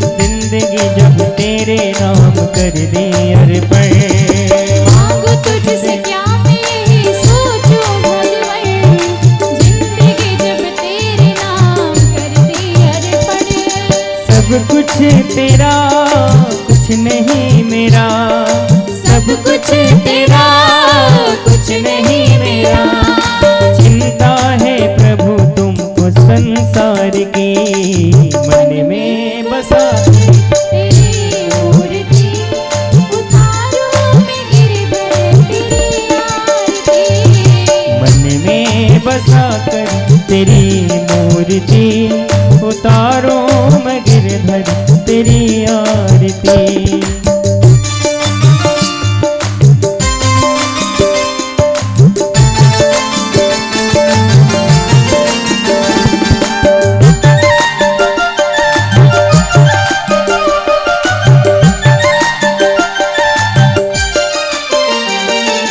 वेद तेरी महिमा गाए संत करे ध्यान, नारद गुणगान करे छेड़े मेरा तान। वेद तेरी महिमा गाए संत करे ध्यान, नारद गुणगान करे छेड़े मेरा तान। वेद तेरी महिमा गाए संत करे ध्यान, नारद गुणगान करे छेड़े मेरा तान। वेद तेरी महिमा गाए संत करे ध्यान, नारद गुणगान करे छेड़े मेरा तान। भक्त तेरे द्वार करते हैं पुकार, भक्त तेरे द्वार करते हैं पुकार। हम सब मिल गाए तेरी आरती। मन में बसा तेरी मूर्ति उतारो मैं गिरधर तेरी आरती। मन में बसा कर तेरी मूर्ति उतारो मैं गिरधर तेरी आरती। कर्पूर गौरम करुणावतारम संसार सारम भुजगेन्द्रहारम सदा वसंतम हृदयारविन्दे। सदा वसंतम हृदयारविन्दे भवं भवानी सहितं नमामि। त्वमेव माता च पिता त्वमेव, त्वमेव बन्धु च सखा त्वमेव, त्वमेव विद्या द्रविणं त्वमेव, त्वमेव सर्वं मम देवदेव। हरे राम राम राम हरे हरे। हरे कृष्णा हरे कृष्णा कृष्ण कृष्ण हरे हरे। हरे राम राम राम हरे हरे। हरे कृष्णा जय हो। कृष्ण कृष्ण हरे हरे। हरे राम राम राम राम हरे हरे। हरे कृष्णा कृष्णा कृष्णा कृष्णा कृष्णा हरे हरे। हरे राम राम राम हरे राम, कृष्ण हरे हरे। हरे राम राम राम राम हरे हरे। हरे कृष्णा कृष्णा कृष्णा कृष्णा कृष्णा हरे हरे। हरे राम राम हरे हरे कृष्णा कृष्णा कृष्णा कृष्णा कृष्णा हरे। हरे राम हरे हरे। हरे कृष्णा कृष्णा कृष्णा कृष्णा कृष्णा हरे हरे। हरे राम हरे हरे। हरे कृष्णा कृष्णा कृष्णा कृष्णा कृष्णा हरे। हरे राम हरे हरे। हरे कृष्णा कृष्णा कृष्णा कृष्णा कृष्णा हरे। हरे राम हरे हरे कृष्णा कृष्णा कृष्णा कृष्णा कृष्णा हरे हरे। हरे राम हरे हरे कृष्णा कृष्णा कृष्णा कृष्णा कृष्णा हरे हरे। हरे राम हरे हरे कृष्णा कृष्णा कृष्णा कृष्णा हरे। हरे कृष्णा कृष्णा कृष्णा कृष्णा कृष्णा हरे। हरे कृष्णा कृष्णा कृष्णा कृष्णा कृष्णा हरे